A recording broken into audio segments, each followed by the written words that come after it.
Today is February 24th. Time is 7:35. Unfortunately, Chairman Morris is not here at the present time. I'm guessing the weather just got him stuck in traffic. So we will kick off the meeting with a roll call, and then we'll begin with the nomination of a chairperson, and we'll move forward from there. Chairman Morris, Commissioner Ballou, Present. Commissioner Cotton, Here. Commissioner Hesner, Here. Commissioner Heidner, Here. Commissioner Mulcrone, Present. Commissioner Gorog. Here. We have a quorum. Do we have a motion to nominate a chairperson? I move to nominate Commissioner Hesner. I'm Heidner, rather. I'm sorry. Second. Wrong age. I'll go in roll call. Commissioner Cotton, Yes. Commissioner Hesner, Yes. Commissioner Heidner, Yes. Commissioner Mulcrone, Yes. Commissioner Gorog, Yes. Commissioner Morris, and Commissioner Ballou. Yes. Okay, on tonight's agenda is a public hearing for case number 16-2, petition filed by Rick Swanson, S.A. Vernon Land Partners, LLC of Lake Forest, and they are requesting approval to amend the zoning classification from, I believe it's Lake County Estate, right? Lake County Estate classification to R5 single-family residential PUD. Approval of special use permit for a PUD to allow single-family residential development, along with certain variations, including but not limited to lot size, setbacks, and signage. Approval of preliminary and final site and landscape plan approvals. A preliminary and final approval of architectural elevations and signs, and preliminary and final approval of plat of subdivision. And the properties we are considering now are what's commonly, I don't know about commonly, but it's the southwest corner of US Route 45 and Buffalo Grove Road. And if whoever is going to speak for the petitioner would come forward. We'll need everybody that you're going to have speak tonight. I'm sorry. Everyone that you want to speak on your behalf tonight should come forward at this time. Angelo? And perhaps Jim Martin, might as well. Will you please raise your right hand? Do you so solemnly swear or affirm, as the case may be, that everything you present tonight is the truth? Yes. Yes. Yes. Thank you. Okay, and if you'll identify yourself and... Yes, Mr. Chairman. My name is Rick Swanson. I'm president of Arm Swanson Architects, PC.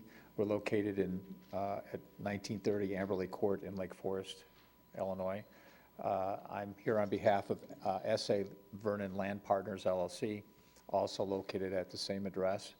We're pleased tonight to present for the first time our proposed project for the development of the 32 acres at the northwest corner of Buffalo Grove and Route 45. It's an assemblage of 3 properties, and I'd like to walk... You mean southwest, don't you? Actually, I mean northwest. Oh, you're correct, southwest, you're correct. Okay. I'm used to looking at it from upside down, so we're off to a really good start. Okay, I'd like to walk through my presentation if I may. Let's see, here we go. As I indicated, we're located, we're 32 acres. We are at the southwest corner of Route 45 and Buffalo Grove Road, which is articulated in the exhibit above. The Indian Creek runs through the south portion of the property. The south 12.8 acres, approximately 40%, is high-quality woodland wetland, which will be enhanced, preserved, and protected through the implementation of a maintenance plan by a homeowners association at a later date.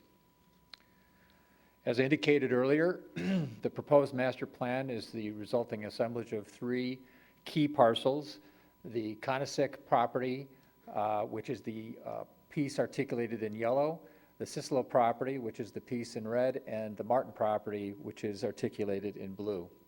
The collective properties are in Lake County and will require annexation to the village. All existing structures will be demolished. IDOT controls access to Route 45, and Lake County Department of Transportation controls access to Buffalo Grove Road. Both bodies are in the process of reviewing our submittals, and we'll talk about that more as we get into our presentation. The objectives of our project are to develop a community that embraces the aesthetic character of the village and respects the natural woodland appeal of the site. Work to assemble all available adjacent parcels and create a more congruous master plan as opposed to just spot planning and individual parcels. Offer housing product that is relevant to today's consumer. We want to establish a neighborhood where residents can appreciate enhanced and preserved open space areas.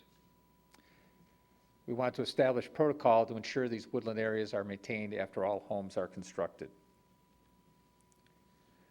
Site characteristics. As I indicated earlier, it's 32 total gross acreage. The south 12.8 acres, 40% is high-quality wetland. The existing topography pitches naturally to the south and to the east. The property is populated with over 1,900 hardwoods with the healthiest specimens closer to Indian Creek.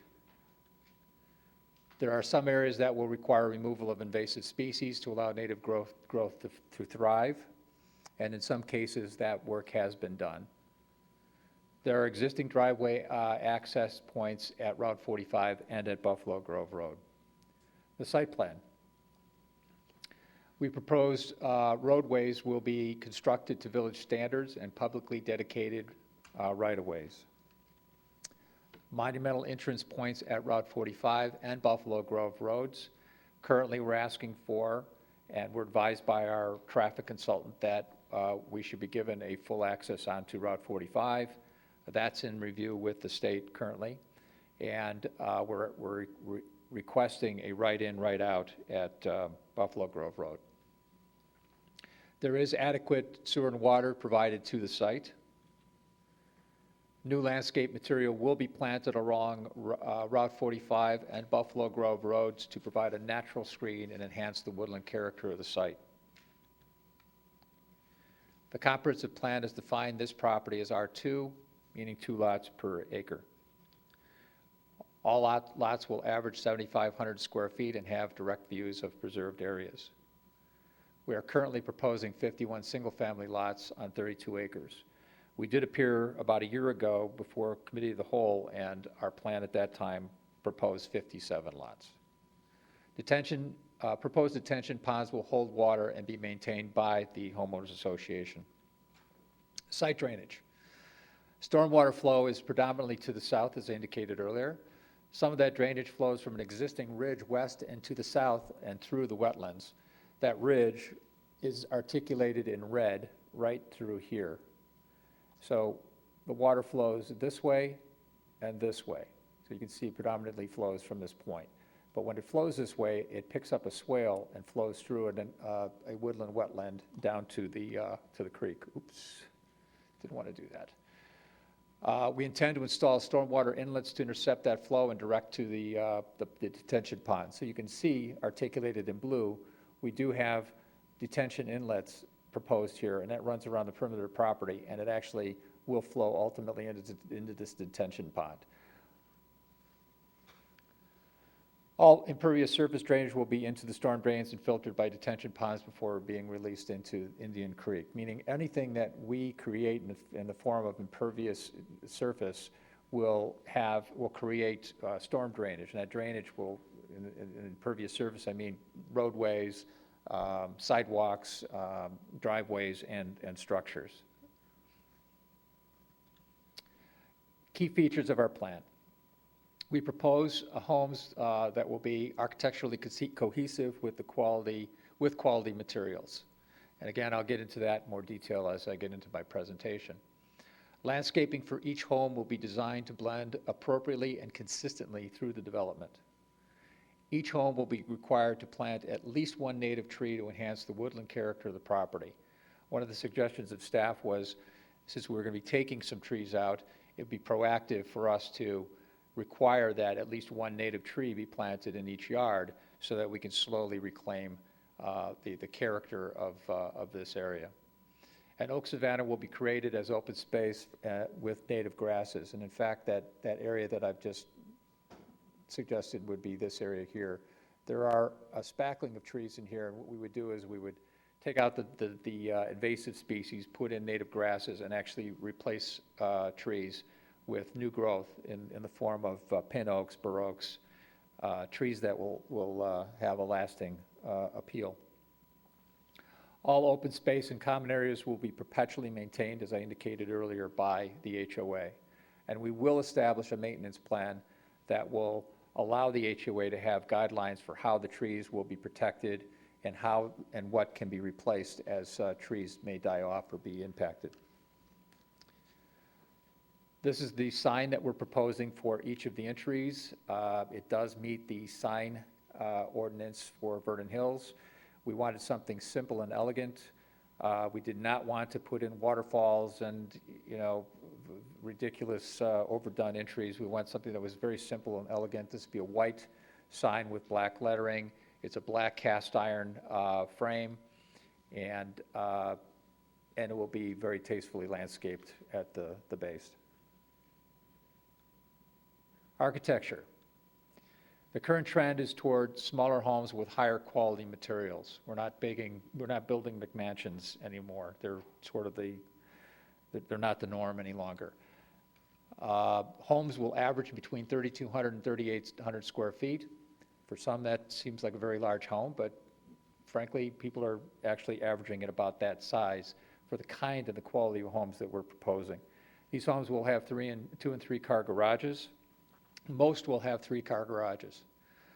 The proposed homes will be designed in traditional styles that embrace the historically correct architectural vernaculars. They include Craftsman, shingle, New England style, European country, and then the aesthetic character of the neighborhood will be cohesive and strictly controlled through design covenants, which we've prepared and provided in your packet. These include careful assemblage of building mass to provide a coherent and well-balanced facade on each of the 4 elevations of any given home. Historically correct design elements. Appropriate use and placement of windows on each elevation. Consistent use of exterior materials with logical termination of masonry materials to avoid what I call a Hollywood facade. Restrict repeating of homes to avoid the monotony, which is something that the village requires regardless. This is an example of the kind of home that we would suggest for example, if it had a 2-car garage and you had an appendage on the front of it. Traditional shingle style in this case. These are examples of homes that we actually designed 2 houses and did 4 different facades for each one of them. These are examples of what I mean by Craftsman, English country style, the shingle style and colonial style. They're the same floor plan, just different facades. And the point I'm making with this exhibit is that we don't want to repeat the same thing. But we intentionally designed these so that they're distinctly different. The same was true of this home. Again, Craftsman style, English country, same floor plan, different facades. This is an example of what I mean by balanced design, consistent elevations. One of the comments the staff made, and rightfully so, is okay. It's easy to make the front of the house look good, but how can we make? We're just as concerned about the other elevations, and that's something that's near and dear to my heart. So what we tried to do is on each elevation, we tried to provide some level of balance and proportion. Placement of windows, we center them on gables. We try to line things so that there's some relief on the facade. When I talked about having a termination point for masonry, in this case, we would have the masonry terminate into a 90-degree, an appendage element here, so that we avoid the appearance of a Hollywood facade. But you'll note that the materials, the shingles that we've suggested on this particular design would be carried around the side elevation. This is the left side elevation. And again, we carry the material so it terminates into a 90-degree termination point, so it makes architectural and engineering sense. Again, the windows are aligned on center. We're using windows in this case that are true to this style, where the buttons are a little more closely cropped and they're only at the top bay of the window. That's true to this style. In this case, we would have big overhangs with brackets. Again, true to that style of architecture. And again, this is a rear elevation. And again, you can see that the design elements are aligned. There's balance. The windows align above one another as opposed to being sort of randomly placed. We're using a masonry fireplace, and there's room for each of these designs to add architectural elements or amenities such as a screen porch, a sun porch, or something of that nature. This is an example of how typical houses, or the two houses that we did design, would be placed on the site. We would have enough room so a car could comfortably park in the front and not hang out over the sidewalk.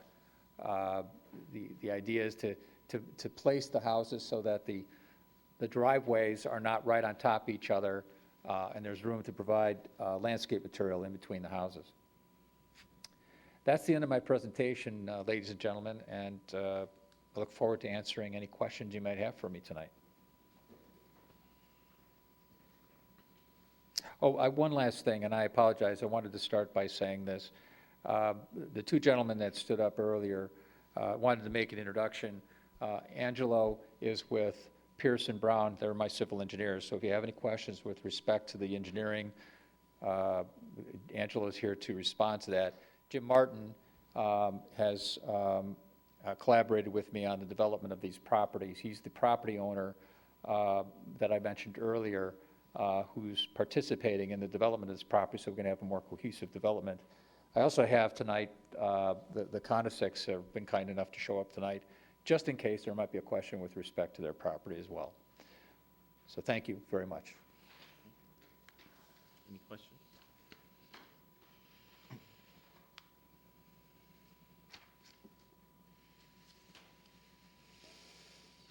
As far as the entry on Route 45, did you just submit it to IDOT, or how far in the process are they reviewing that?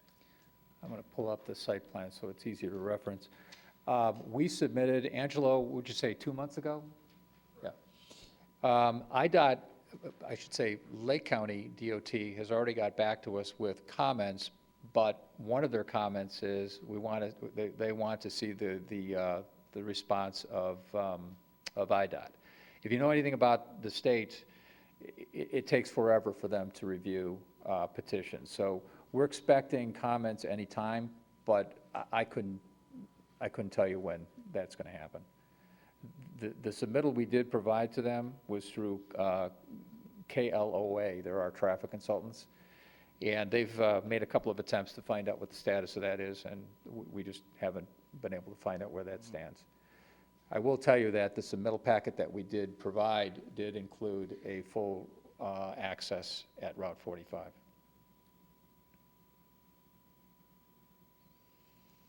Does staff support that?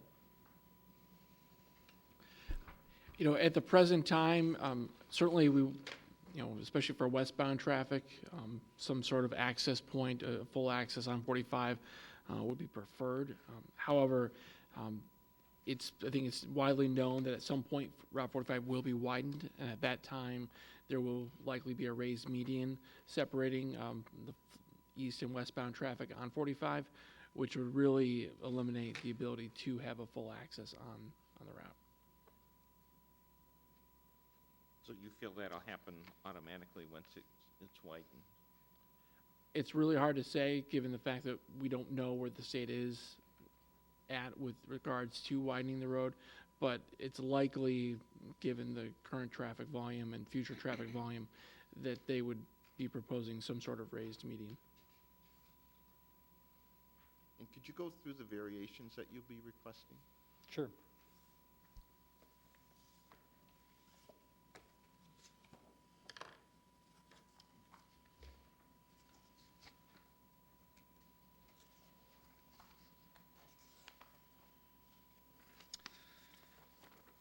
Okay. First variation is for a rear yard setback to allow 20-yard setback instead of a 30-foot setback. Because we back up to open space and because we've created sort of these backyard buffers, we preferred to put the area in the front as opposed to the back. So instead, we did a 20-foot setback requirement. We're asking for a reduction in the size of the right-of-way, again, in an effort to utilize the area and create more open space.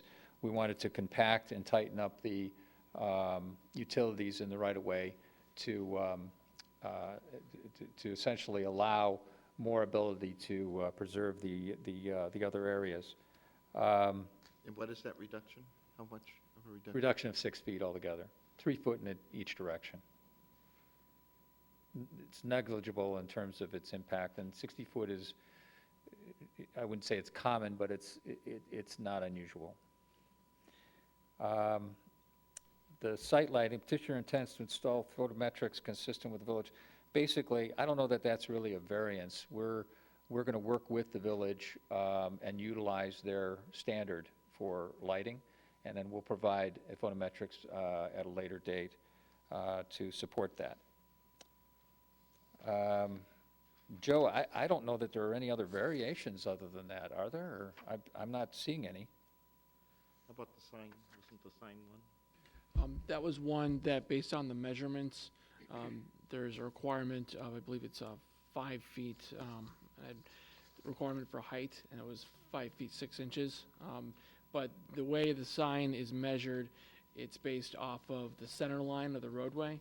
So based off of the placement of the sign, that might dictate whether or not it would be in compliance, though, as I believe the petitioner indicated, they will comply with the village's sign ordinance to.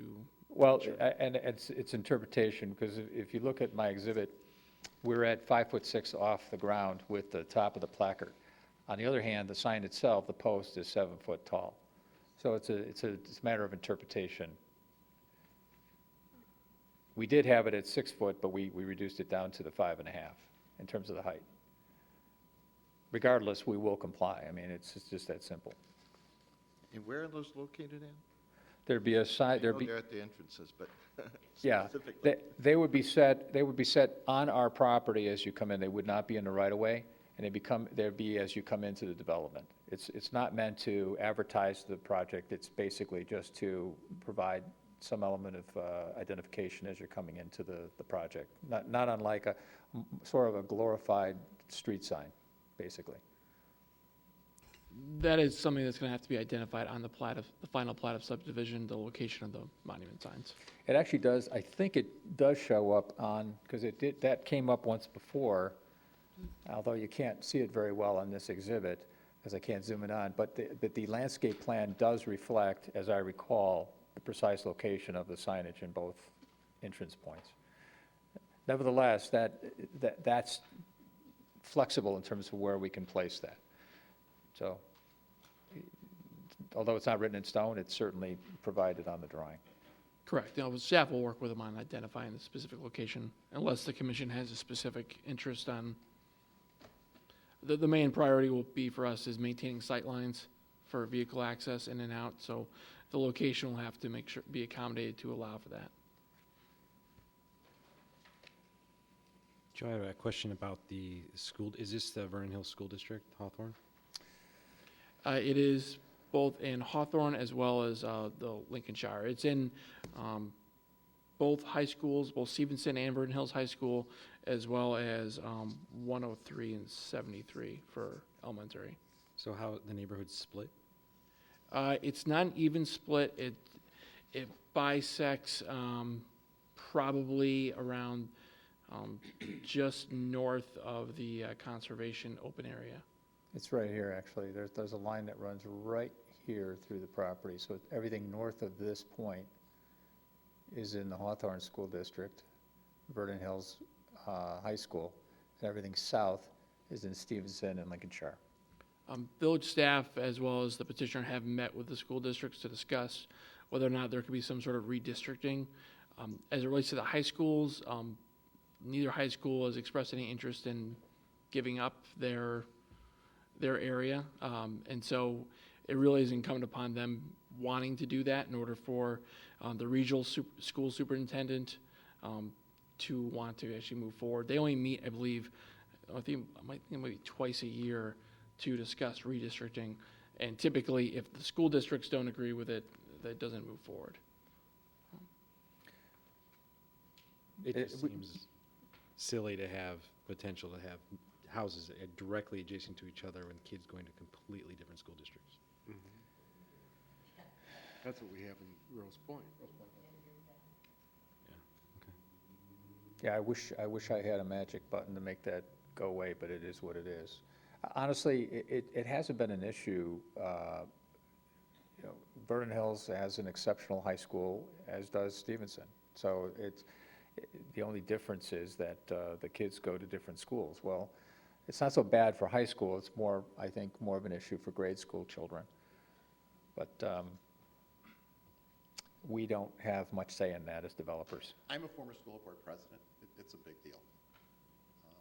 It's a big deal for the residents. It maybe isn't for a developer, but once the residents realize it's a big deal that their neighbors are not, because suddenly, there's a difference with carpools, there's busing issues. They got the buses running over it because nobody walks to school. So it is a big deal. So is that something you would disclose? Oh, yes. It's actually one of the first things people ask us when they want to buy. And the interesting thing about this, Mr. Chairman, is that with Vernon Hills, there's no secret that there are some that prefer to be in a Stevenson school district and some that prefer to be in Vernon Hills. The beautiful thing about this is that there are some that prefer to be in Vernon Hills because they think there are better opportunities for their children. So we haven't had that issue. I don't want to besmirch other school districts, but there are some that are there's more of a contrast between them than there is with Vernon Hills and Stevenson. So I haven't had that. Frankly, I was surprised because I expected there would be some issue.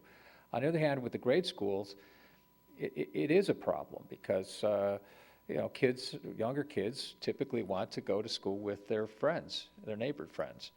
Now, for me, I went to parochial schools, and I lived 3 doors down from a public school. So, for me, it wasn't a big issue, but I could see where that could be a problem for parents in here. But unfortunately, we as developers don't have a lot of say in it.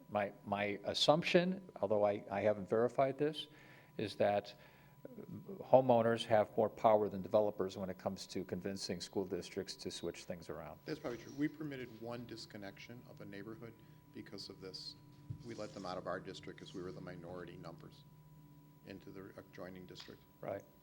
Wasn't Lincolnshire in here complaining not too long ago about a development we were gonna put in their district because they didn't want more kids? And now they're fighting this?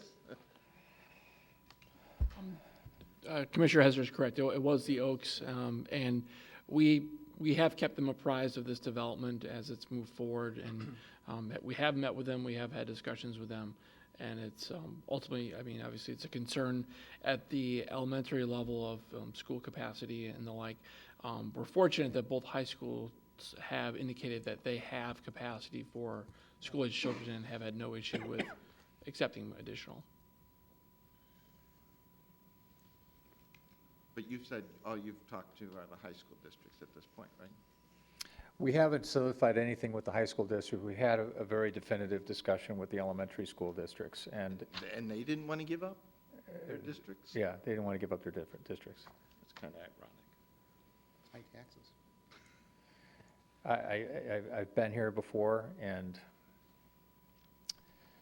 there's not a whole lot that you can do about it. I'm just saying it's ironic because the superintendent was here complaining they had too many kids already. Right, right. Well, let me just make it clearer. Yes, I think Lincolnshire would argue that they would give up their kids, but Hawthorne won't. So both have to agree. So unfortunately, it just didn't work out that way. And I frankly, I have respect for all school districts. So I mean, you know, how do you do this without insulting one? You have to be as diplomatic as possible. So I was asked to make an effort. I did, a sincere effort, because it would be our preference as developers to have all the children going to the same school district. But it's totally out of our control.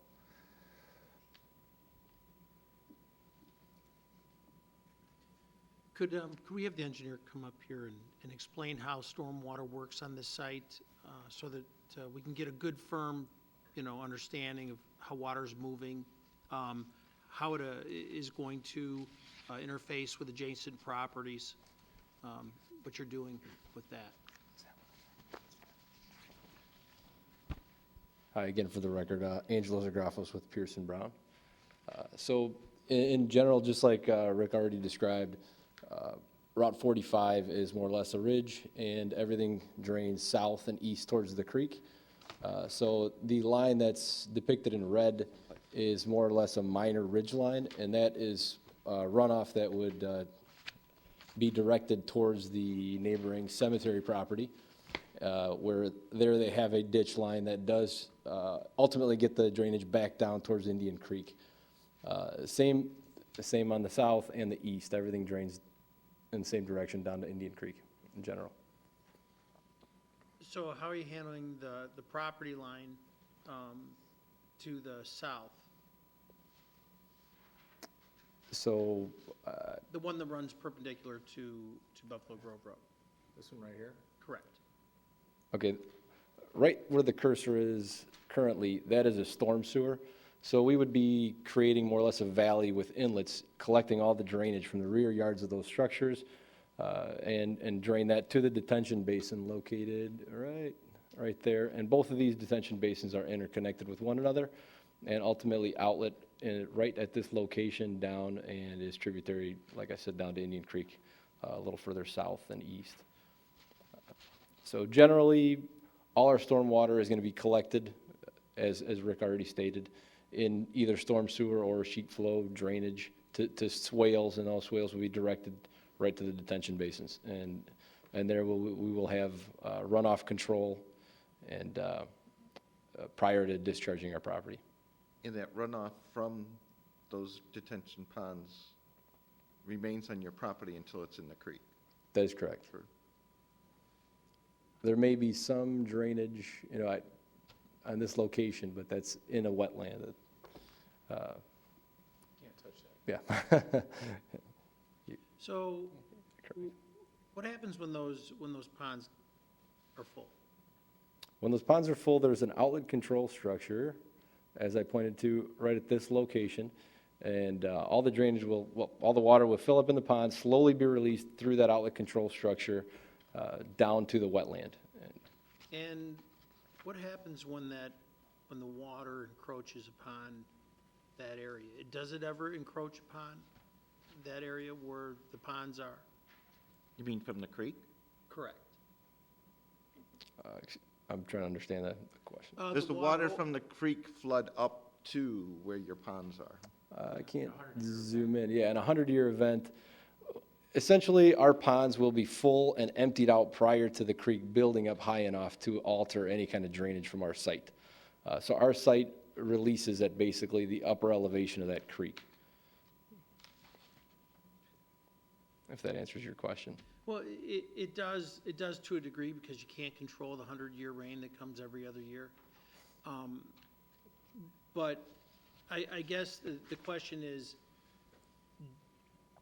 are you planning on enough redundancy in your storm water to accommodate large rains, significantly increased runoff? Explain to us how you're doing that. Okay, so as far as a purely flow, like volumetric flow, these ponds are designed for the 100-year event, and our storm sewers, where necessary, we will also design those for a 100-year event storm. And those will all drain to those 2 detention basins, fill up, and then slowly release at the required, in our county area, it's 0.04 and 0.15 CFS per acre that's tributary to those ponds. So we'll be meeting all county requirements for that. As far as volume to those ponds, there will be an increase due to the impervious surface, but we are directly tributary to that creek, and ultimately, there's no downstream area that we would be affecting. And what group controls or makes decisions, passes judgment that has anything to do with that creek? The creek. Who is jurisdictional for that creek? Yeah, that is the Army Corps of Engineers. And they have reviewed what you are doing, or do they have to? They do not.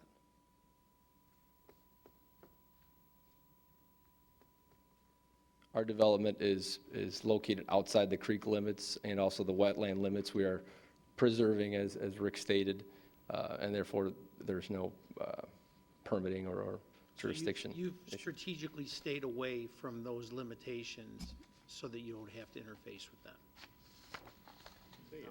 I wouldn't state that. No, we always stay out of wetlands when we can, and it's encouraged, frankly, by both Corps of Engineers and by Lake County Stormwater Management. Lake County Stormwater Management tends to be a little more flexible in how we approach it, and allowing us to use wetland buffers and so forth. But the Corps' history is, if you ask, you're probably going to get denied. So you go through 18 months of trying to go within those areas, and their attitude is, if you have another option, then you should use it. And frankly, I agree with that. So, but we don't intentionally stay out of them because there's some the only strategy is to not have to go through the brain damage of dealing with the Corps of Engineers. So what could you say to an adjacent property owner that's concerned about stormwater?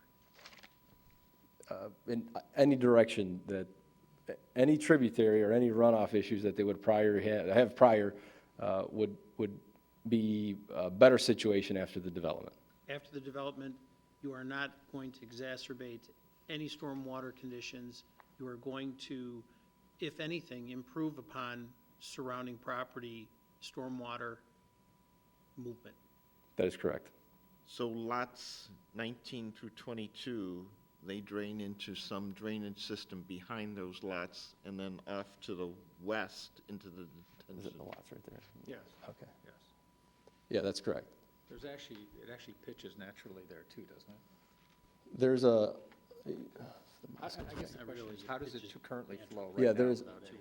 it currently flows to the south into this neighboring property right now. So once we install this drainage system, we will be picking up any area which was upstream in this location into our detention basins and bypassing all that flow or redirecting it from the neighbor's property.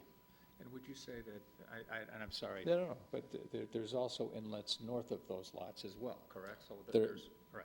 Yeah, that's correct. Our roads have storm sewer systems as well with curb and gutter, and all that we will naturally pitch it down towards the detention basins via the storm sewer or just grading inside the roadway. I would just add, because I have spoken to Dave Brown at length about the stormwater issues on the site, as well as the potential impact for adjacent property owners. Some of them have provided written comments that are included in your packets, and it is his belief that the development as it's being proposed will not impact the stormwater runoff because of the information they've just provided, as well as if you look at the stormwater that will be installed along the proposed roadways, as well as the homes adjacent to the property to the south will all be connected. Their sump pumps will all be connected directly to the stormwater system, as well as what they're proposing is in terms of drainage to the south. That sounds like it would be impacted, but it's going to be lessened, if anything, from what they're. It'd be lessened. I mean, certainly there's Redirected. redirected.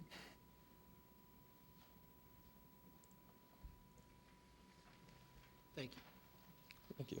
So there, as far as, I'm started jumping around here, to the architecture. You're only proposing two different houses essentially? No, I'm glad you asked that question. No, what we're doing is we're providing an example of what we mean by the level of quality. We're setting the benchmark with these exhibits. It's likely that we would work with a builder to develop or to build the product. And what I'm trying to do is I'm trying to illustrate and set a basis for all of that. Okay, So so these are just examples. They are, but I will tell you that it's very, very likely that these two houses will be built in this development. But what I also want you to know is that my name is attached to this, and I've done a number of developments, and I'm an architect, and I want this to look right. I'm tougher on my developments than any community could ever be. I mean, I've done 8 developments in Lake Forest alone, and Lake Forest, I think you would argue, is pretty picky about their aesthetic quality, not unlike Vernon Hills. So what I want to do is set up a mechanism by way of either working with the community meeting, the Plan Commission and the Village Board, on at some point when the houses are ready to be submitted, we would have to come before this body or have a program in place that would give you comfort that the level of quality will be, at the very least, what we've shared with you tonight. Yeah. So you would be personally reviewing however many builders come in and all their architecture to make sure they adhere to your guidelines? I do it for about 5 or 6 projects right now. It's academic. We're working, just by way of example, we're working with Kay Helvanian on a project in Libertyville where we did the design for the townhouses, and they're doing our design. It was the design we were approved for by the village board, and they're not wavering on it. So we want to select, we're not worried about whether we're going to sell the property. We want to make sure that our partner going forward has the same ideals we do in terms of the quality of architecture and the finished product. And we just don't want a cookie cutter development, that's all. So in the design guidelines, you list 5 styles. What if you had a builder come in who really, a homeowner really want to do something like an arts and crafts or a French country? Would you allow a deviation on the style as long as it architecturally The answer is yes. significant? Yeah. I could list 20 different styles of architecture, but the easy answer is that I think any traditional style of architecture would be appropriate, even a prairie style for that matter. It's really about it being a pure style. In other words, I don't like bastardized houses, or mutts as we call them, as you know, being an architect. There are eclectic designs that just are a mess, and it's really about having an aesthetic standard that is consistent through the development. So if somebody came with a French country home, or for that matter, any traditional style, I guess the only thing that we wouldn't want is a track house or a Texas track house on steroids, or a McMansion, or whatever term you like to use. It's really about maintaining an aesthetic standard in here. It's about the mass and the scale. Somebody might come in and say, I want to build a 5,000 square foot house. And of course, there might be a bulk ordinance in place with Vernon Hills, but let's assume there wasn't. I wouldn't want to have a massive house next to houses that are consistent in size and mass any more than I'd want a small house next to houses that were consistent in size and mass. So it's really about the big picture. And I would encourage you, frankly, to go through 2 or 3 of my developments and you draw your own conclusion. I'm very proud of the work that we do. I'm confident that we can provide a project here that this community would be very proud of. And frankly, nothing would thrill me more than for you to point to it as a model for other developments that may come before you in the future. That's a pretty high standard to meet, because you've got some really fine developments in Vernon Hills. How do you foresee, would you build a spec home as a sales model, or would you sell them out of your office? I'm almost 100% certain there would be a model built, and that model would serve as the sales office. Would there be a trailer on site temporarily? Temporarily. until the model is built. Typically, the best way to sell homes in projects like this is to build the home and sell them out of that site.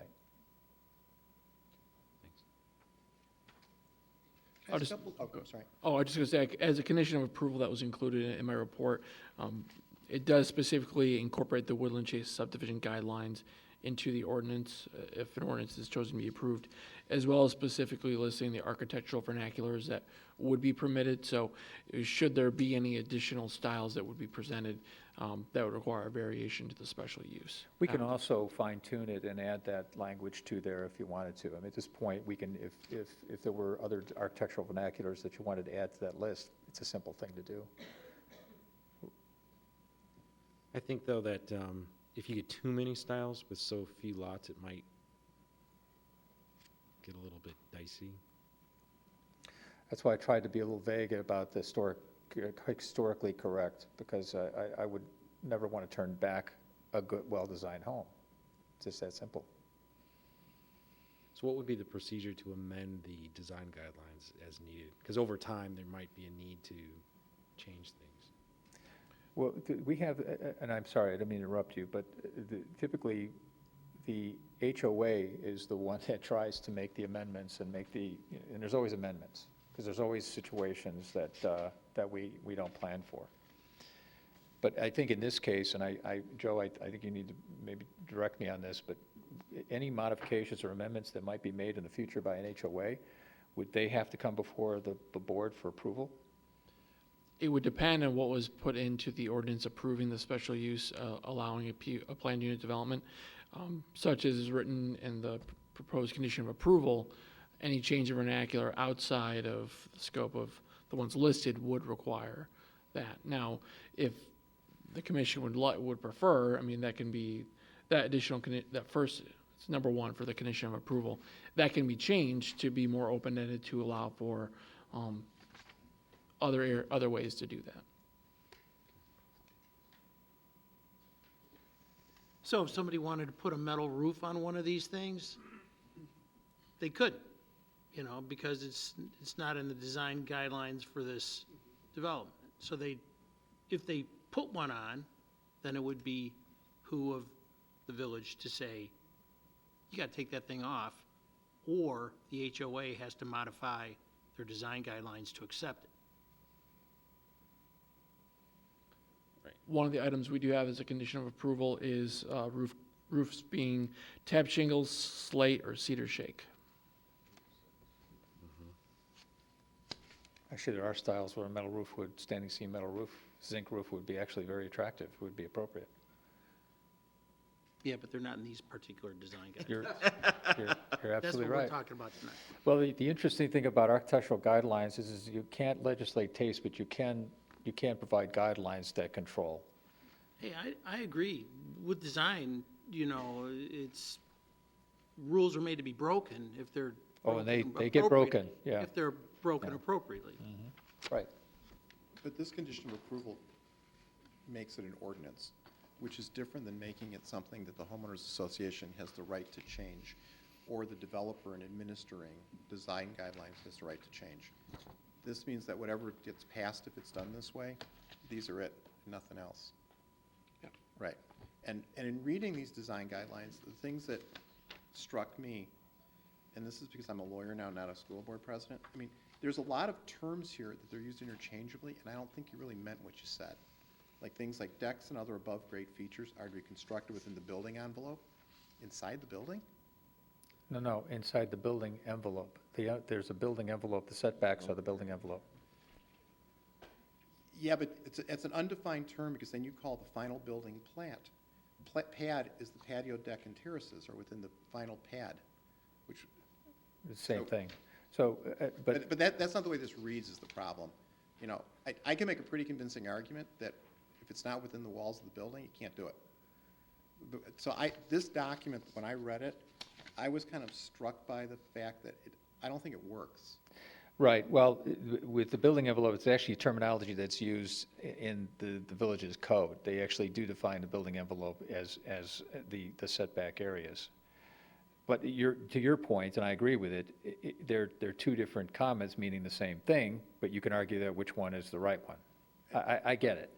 So, okay, then we need to modify and clean that up. It's interesting because I've used that guideline on 5 different developments, and I admit that I've fine-tuned it, but I The haven't other had an issue question with I any have of on them. it is that, what if you wanted to use alternate energy?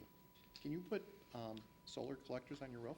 You actually can, and again, I'm not going to try to pretend to be a lawyer, but it's my understanding that you can't deny people the ability to put solar panels on their roof. No, I agree you can't deny it, but you can, Control where individuals they can- go. Can control it or contract against it. And my question is, with the manner by which the roofs are described, have you now said you can't do that? I'm sorry, I didn't hear what you just said. Because you've described the roofs in a very particular fashion in this document, and it becomes an ordinance. Have we said by contract, these people can't do it? I mean, I don't know, by the way it reads, Right. you know, Well, for things like that. You know, and the other thing that kind of struck me is that once these homes get built, at some point, unless one is either going to be knocked down or if there's a fire and has to be replaced, we're really not talking so much about the actual building anymore. We're talking more about some of these ancillary functions like fences and things like that. You know, so I get it, like the fences. Fences and gates shall be limited to black aluminum or wrought iron decorative styles or natural cedar. Okay, there are other fencing materials out there, and I don't know why they're not there or why they are there, but when, the quote is, when you're gone and there's people living there, is this the kind of thing that we really want to make an ordinance? They can't do this, whereas you could do other things under our village ordinance? The intent of including it as a condition of approval was to make sure that it was codified as something that would be maintained and kept. However, I mean, there is the opportunity to fine tune this as part of an annexation agreement as to certain design parameters within it that it could be done separately as part of that to verify, one, to make sure that whatever we're putting into the guidelines can be legally defended or defensible, whether it's the solar panels or the like, Yeah. but also Well, give, that flexibility that you're referring to. I'd like to add that it's unusual to actually have covenants brought in as Yeah. part of the ordinance. And I think No, that's, I'm now understanding your point, and I agree with it. Typically, this kind of language is written for homeowners associations so that they can have guidelines. The reason I created those for this board was because I knew that the architectural portion of this was going to be very important. So candidly, I was providing that just as an example of the guidelines that we're providing, that would be recorded with the subdivision, but it wouldn't be mandated or controlled by the village. We wouldn't expect it to be. Nor would I think you'd want it to be, because it would could become a legal burden for the village. It's enough of a burden for homeowners associations, which I think was the point you were making in terms of being able to pick it apart, because Right. the fact is that that's typically what lawyers try to do when people are in violation of the HOA covenants. Right, because right now, the way this reads is the first proposed condition of approval is the Woodland Chase subdivision guidelines will be incorporated within the ordinance approving the special use, and houses will follow the architectural vernacular, and there's the 5 that are named specifically. For instance, your architectural style and monotony says that there are historic and acceptable vernaculars are. It doesn't limit it to those. But now it's limited to those. So I guess the question Right. is, from your perspective, would you like to see this as something that is effectively an ordinance for a particular neighborhood, but not general for the village of Vernon Hills, or some other manner by which this would be approached that it makes it effectively the homeowners association on the ongoing basis, which would first be, before it's the homeowners association, be the developer? Oops, thank you. Well, I think the easy answer is the latter, not the former. Okay, so if you not, and I'm not saying either way, have you not seen these conditions or just didn't focus on that? Either one is fine. I did see them, but I wasn't going to fight Fair it enough. because I did see them. I mean, Fair enough. I picked my battles. That's not a battle I get wanted it. to fight. I get it. Fair enough. Okay. Right. And I apologize because I came in late because I was downtown where it is actually raining, like pouring, not up here. When you went through, for Commissioner Heidner, the various variances, and maybe I just have, and I didn't look up the ordinance, you're only proposing sidewalks on one side of the street. Isn't that a variance? It's my understanding that it was not. Oh, it's not. Correct. Okay. Then why only one side of the street? Because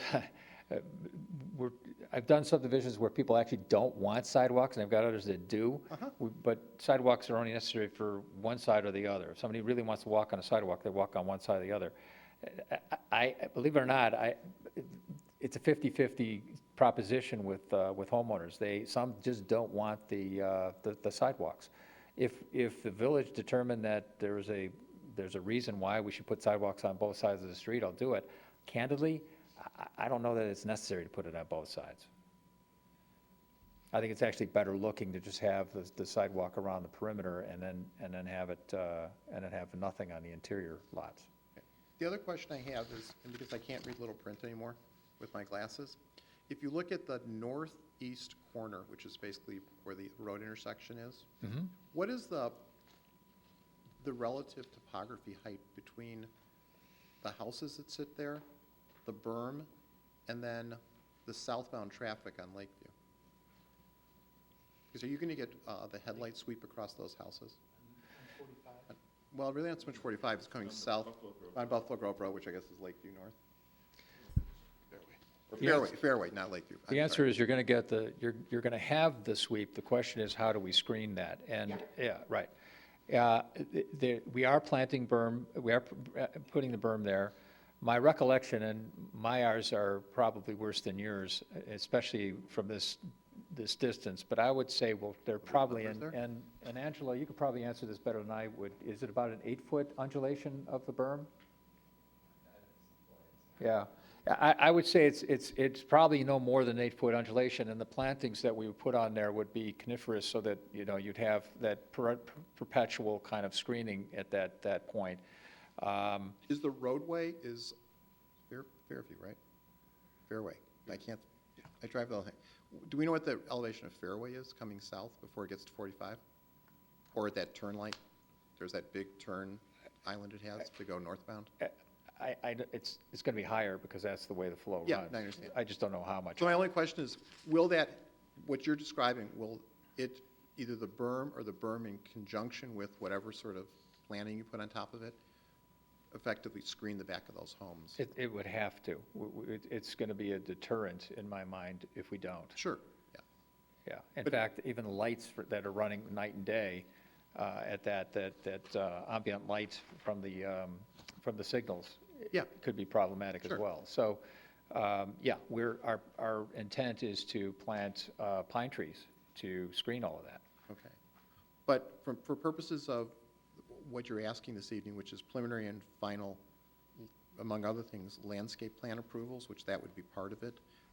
I guess my question is, and this is the hard question, I appreciate if you don't know the answer at this point, does this landscape plan do what we just described, even though that's the intent? It's the intent. And honestly, Mr. Chairman, I'm not saying it because I don't know one way or another. I'd want to make sure that if I give an answer, it's a correct answer. The easy answer is that the intent is to make sure that it screens that. So by way of example, if there were a condition, the condition would be, we're okay with landscape plan, but make sure that it screens, and I'm sort of shortcutting it, but it screens and achieves the objective, which we all agree with, is to screen the lights and so forth from that area. To the extent that we have to make the plans to do that, then we would have to do it. Okay, fair enough. And then the other thing, and I apologize, so I was late, and I keep apologizing. You indicated when I came in that there was talk with respect to the access on Route 45.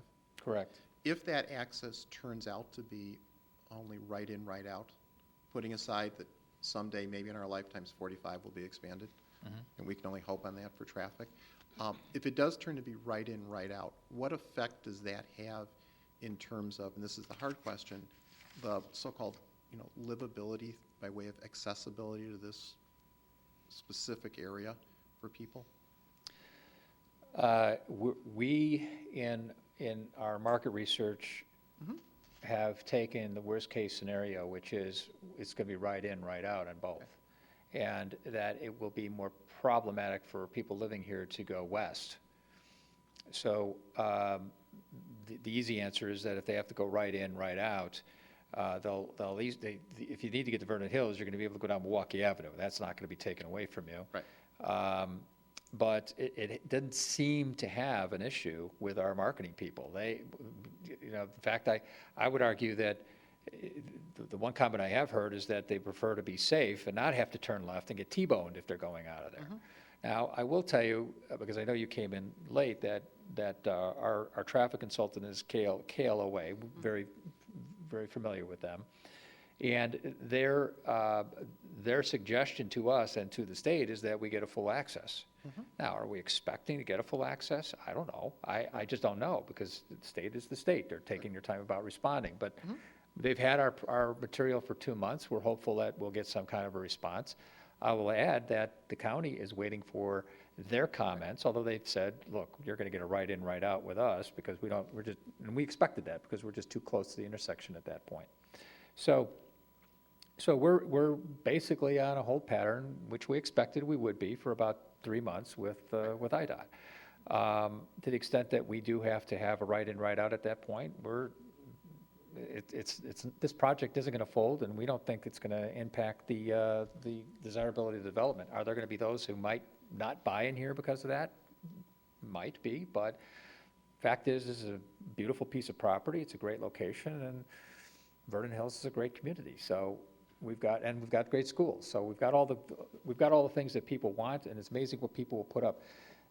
It always shocks me how many people build big houses right next to tollways, and yet they do. Yep. So. Is there any realistic or probability or possibility, whatever the right word is, that there would not be permitted access on 45? None at all? I'm asking, is there? I don't know. I don't believe so, based on the fact that there is already existing access Right. to the homes, to the, granted, singular homes. Right. But to development, I would imagine, right in, right out would probably be the most restrictive methodology. But there already is existing access. And so I believe on that standpoint, as well as the public safety concern of wanting 2 access points to a development, I think there's a valid case to provide some sort of access on 45. Is that access that you're proposing on 45 where the current drive is? It's close. There's a narrow spot there to get in, so, but no, in fact, one of the comments I meant to make earlier, we had the access actually further to the east, southeast, and IDOT and I should say not IDOT, because they haven't even commented yet, KLOA strongly recommended that we shift it as far to the west as we possibly can, and so that changed the configuration of our development. We actually lost a couple lots in the process. So the point was to make it as far to the west as we possibly could, and we did. And that's before you reach any sort of a right turn lane? Right. Okay. And KLOA is not recommending a decel lane, although we would prefer to have it just because it adds an additional level of safety for those living there. And hopping back on the chairman's previous question, is your screening around the intersection and also your sidewalk, is that planned in anticipation of Route 45 being widened? Or will that have to be all removed? Oh, no, no. Yeah, it's a very good question. No, everything we're doing was in anticipation. We actually have copies of their drawings, and we utilize that information to do that. So anything they're taking, they've taken. Okay. Believe me, that was probably And does the sidewalk, the second thing that we did, so. does the sidewalks along Route 45, does it stop at the intersection? Or does it, It actually continues around down Buffalo Grove Road, as I recall. okay, it looks like I see it south of your entrance on Buffalo Grove, but I don't see it north. It's on the geometric plan. Oh, it's just not on this one. White fence. Okay, all right. Like a picket fence, but it's I just white wanted to be sure. it was forever there. and ever. Yeah, and on the sidewalk, there's a sidewalk shown on the geometric plan that goes around the south side of the detention basin.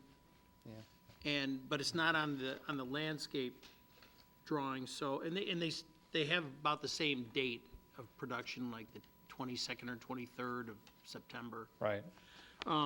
So which one do you think is the right one? Is it gonna be the engineer's drawing, or is it going to be the landscape? Well, I'm going to give you a third answer. We've been talking with adjacent property owners, in this case, the representatives of the cemetery. And currently, you'll see on the engineer's drawing, there's a trail that runs around that side. And we've indicated to them that we're flexible in terms of the location of the trail. The point of the trail is to really, at some point, provide a connection in the future to the township property. And in fact, we've met with the township, and they would like that at a later date. Unfortunately, that would require a bridge, and neither one of us has the appetite or the funds to be able to do that, to make that happen. However, they believe at some point it will. So we would prefer to just have the trail as more of a fungible shape as we go through. And by way of example, and that's why there's a third answer, I'm not married to the idea of having the trail run next to the cemetery property, and if I had my choice, I would rather have more landscaping there to provide more screening. Now, the interesting thing about that is that the cemetery is more interested in having screening from us than we are from them. But I could tell you that we do plan to put landscaping there to screen that area regardless of their position. So our preference would be to abandon the trail in that regard, in that area, and reshape it so that it still provides some level of purpose, but it doesn't provide the opportunity, for lack of a better way of putting it, of people trespassing into the cemetery property. Well, I'm not sure how you'd be successful with that, because it's already holding pretty tight to the rear property lines. Of The trail or the trail. Yeah. It's matching the contour pretty closely. So if you plan on having that trail behind those properties or in between the properties and the cemetery, then I don't see how you can change that relationship. Well, but that's my point. I think we would take that trail out altogether and then reshape it to the south portion so it leads more towards the township property. So would then it pass in between a couple different properties? Would it change its route? Well, that's correct. You can see that it currently runs to the north and then goes back behind those lots. We can loop it or just reshape it so that it actually turns and goes to the south, and ultimately, at some point in the future, connects to a trail to the township property. Do you have this geometric plan up there? I'm looking at it right now. Yeah, we're not necessarily, this isn't the same one that, Yeah, that's what he's looking at. Which one? yeah, but, I mean, he's looking at what you see on the screen. well, I gather that, but it's not what I'm looking at on sheet 3. in Is it the engineer's- landscape plan that you're referring to? No, I'm looking at sheet 3 in Geometric plan. in the- what it's called. In the engineer, okay. Well, the engineer drawing should be consistent with what I have here. It's similar. Yeah. Okay. Right, the trail is the same. You're talking about the trail, correct? I'm talking about the trail, correct. Right. The trail in this exhibit that I'm looking at on the screen and the trail that I have in front of me are the same thing. It's barely there. No, yeah. Oh, yeah. They're better. It's not showing up on ours. Oh. Thank God. My engineer was probably, is he still here? Did he have a heart attack? That's okay. Oh, he's okay. That's good for him. Yeah, that's good. Engineers need that. Yeah, he's young, he'll survive. All right, so I have a few questions on pertaining to FARs. Now, if I'm looking at this correctly, and the ordinance says that the FAR needs to be .33, if I'm looking at this correctly, that means about 77% of the properties will not comply with the ordinance-driven FAR for these properties. Well, the FAR is the that's for the impervious aspect of this, correct? It's in relationship to the lot size. Right, I understand, but the FAR itself, in terms of the footprints and so forth, it relates to the impervious surface, not the FAR of the total volume of the home, proposed home.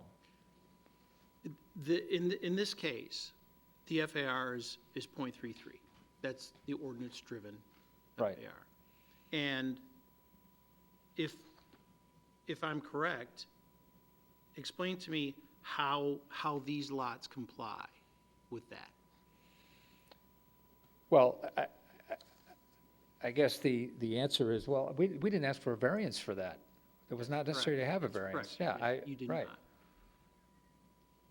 So there are a couple models that I referenced. There was the Heritage model, which was 3,200 square feet, and the Oakwood, which is 3,400 square feet. And one of the items that we mentioned was lots less than 10,000 square feet will be required to have their homes reduced in size to meet the FAR requirement.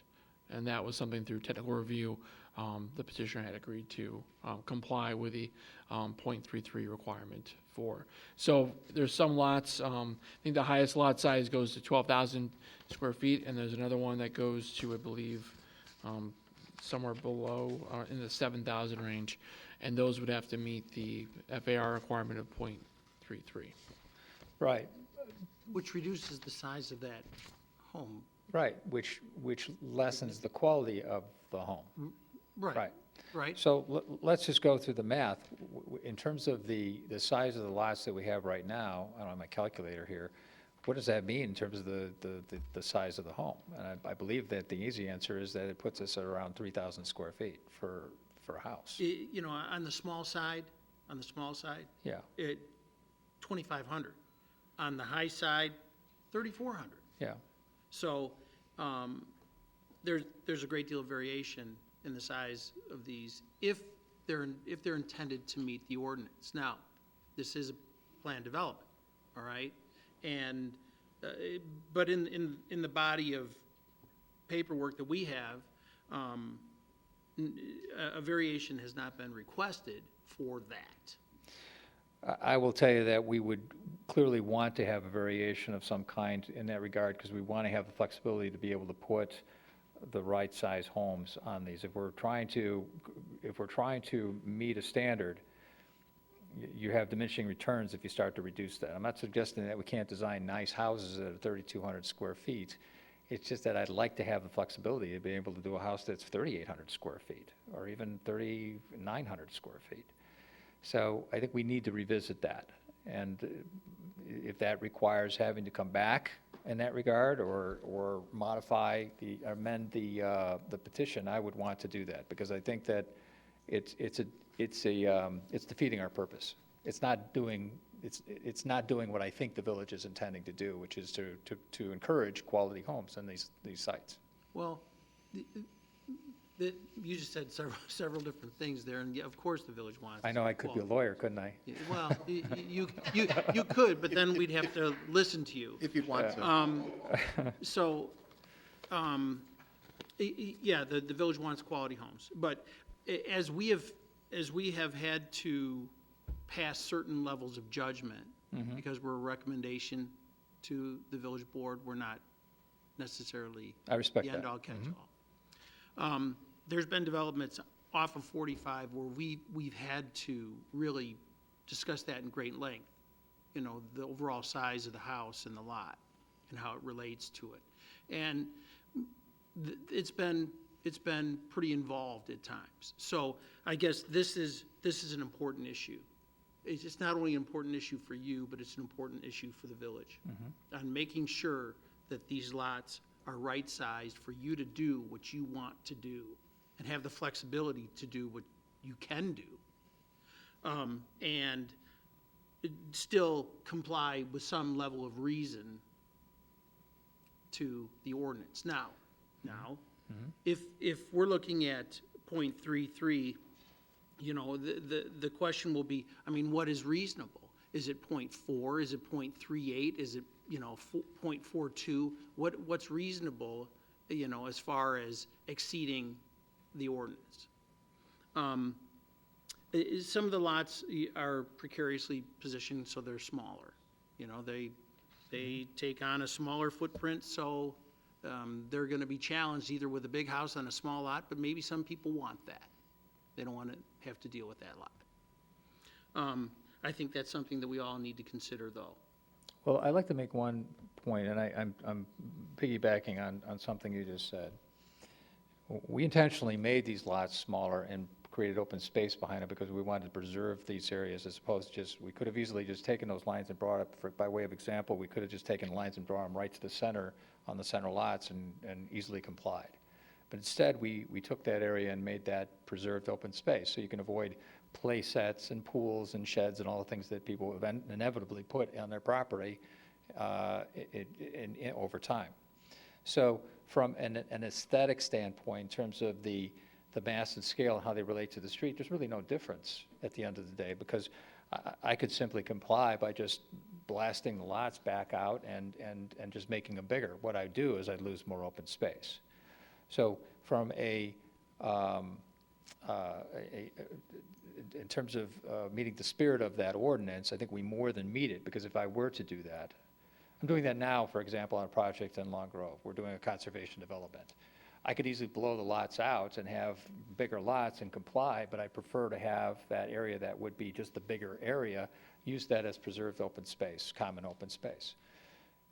In that case, they look at it and they say, okay, well, from an FAR standpoint, you know, we still want you to comply. Well, I can comply because I can blow the lots out. Well, I'm not going to blow the lots out. I'd rather have that as open space. And while there hasn't been any action taken in that regard, they're understanding there's a logic behind it. So in this case, I think from an aesthetic point of view and from a practical point of view, there's really no difference than if we were to apply the ordinance and be given 0.4 or whatever number that is. It would still be less than what could be there or would be there if we had simply just done this as a conventional development. I think it's a reasonable argument as far as the placement of these lots and what's behind them. I think it's a reasonable way of looking at this, especially the way the interior, that central open space has been created. So there is consistency with the discussion that's being brought forward here. The question I have, though, is, you know, first of all, people will always put swing sets and barbecues and wacky things in their yard because that's what people do. Nobody's ever going to prevent that from happening, no matter what size your Not yard suggesting is. that would change, right? Right. As far as blowing out the lots, I'm not sure that that would adversely affect some of these lots on this site. I don't think it would be something that would be ultimately disturbing overall. I think some of them can comply in the logic that's being represented, but I think there are, you know, some that could come closer to what is considered ordinance limits. Since this is wants to be a planned development, can you specify a range of an FAR, an allowable range? You have to state a max. I think, no, I don't think so. I don't think we want to get into that specific, because, you know, hey, we're all smart people here, and we can, and we can manipulate that. You know, I mean, you can use it as, you know, whenever there's rules, you want to use that rule to your advantage versus, you know, something that injures whatever you're trying to do. But no, I don't think so. No, I think it's just something that has to be looked at closer. Does Centennial Crossing have a variation for FAR? They probably do. You know, there's variations for FAR all over the place. All I know is there's been a couple of developments that are more recent to that, that things were held pretty tight on them.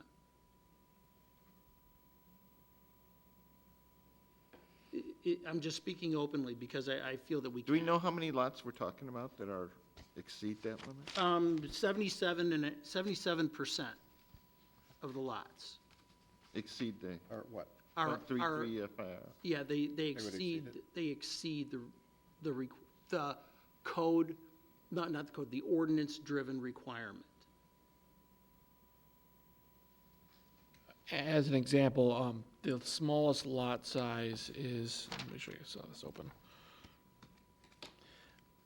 Approximately 7,920 square feet. So, But there's very few of those. Very, yeah, one. And the thing is, maybe what we're looking at here is there's 12 lots that are over 10,000 square feet. So, Most are between 85 and 9,000. right, It's like, so they're in there. They're in the range of, 0.4, 0.38. It's just, it's something to be aware of. It really is. But then again, as it's been represented, not everybody wants a big lot.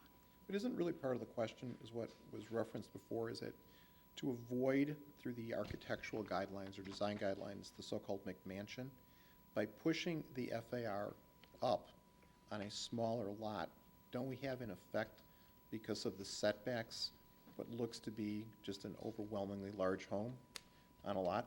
So does it really, so I guess really the question is, when you apply the setbacks that were proposed, and really only, I think only one has got a variance proposed on at the rear yard setback, does that leave you enough, if you will, place to build a house with the sort of size houses we're Well- talking on these lots?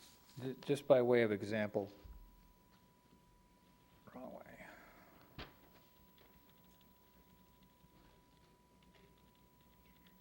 Nope. Oh, wrong way. These are the two houses, and the houses that I presented tonight are representations of using these floor plans. These are two separate floor plans. They look like they're on smaller lots. Right, and they fit comfortably on the lots. And I did this for illustrative purposes. You can see how they relate. I also, and you can see that I've got room in the back for the ability to put decks and patios and even a screened porch if one wanted to do that. It doesn't prohibit the ability to put play sets and so forth. You don't have to put your play set inside the building envelope or pad.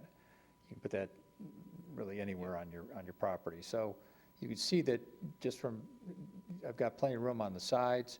Will I have houses that will push to the edge? Yes, that'll happen, but these are the two houses that I showed you, and I was trying to show, sort of how these houses relate and how they would look in terms of massed scale on the facades. So you can see there's some room to work with here. But those are the rectangular lots. A lot of these lots are pie-shaped in nature, so if you tried to put these like in lots 40 or 41, 38, 39, 37, 36, et cetera, where you start getting this angle on the side, will These still houses work? will fit on any of those lots. I can tell you that I use these houses, It'll still fit for the setbacks and everything? I use these houses to design the lots. Right. Well, I guess another part of this point is, maybe, I heard that these houses might want to be 3,800 square feet. They might want to be 3,900 square feet. The whole thing is, how do you put the brakes on it if you don't have a governor, Oh, I'm comfortable having language that would prohibit it. I'm just saying that I want to be realistic today. I'm not going to stand here today and tell you that 3,200 or 3,300 square feet as a ceiling is acceptable. I think, however, that a ceiling of 3,900 square feet is acceptable. It's just a function of agreeing to a size. And the houses that I'm reflecting tonight, I believe, are approximately 3,500 square feet, plus or minus. And by the way, square footage is a fungible thing. I count to the outside of the wall. I don't count garage, and I don't count porches.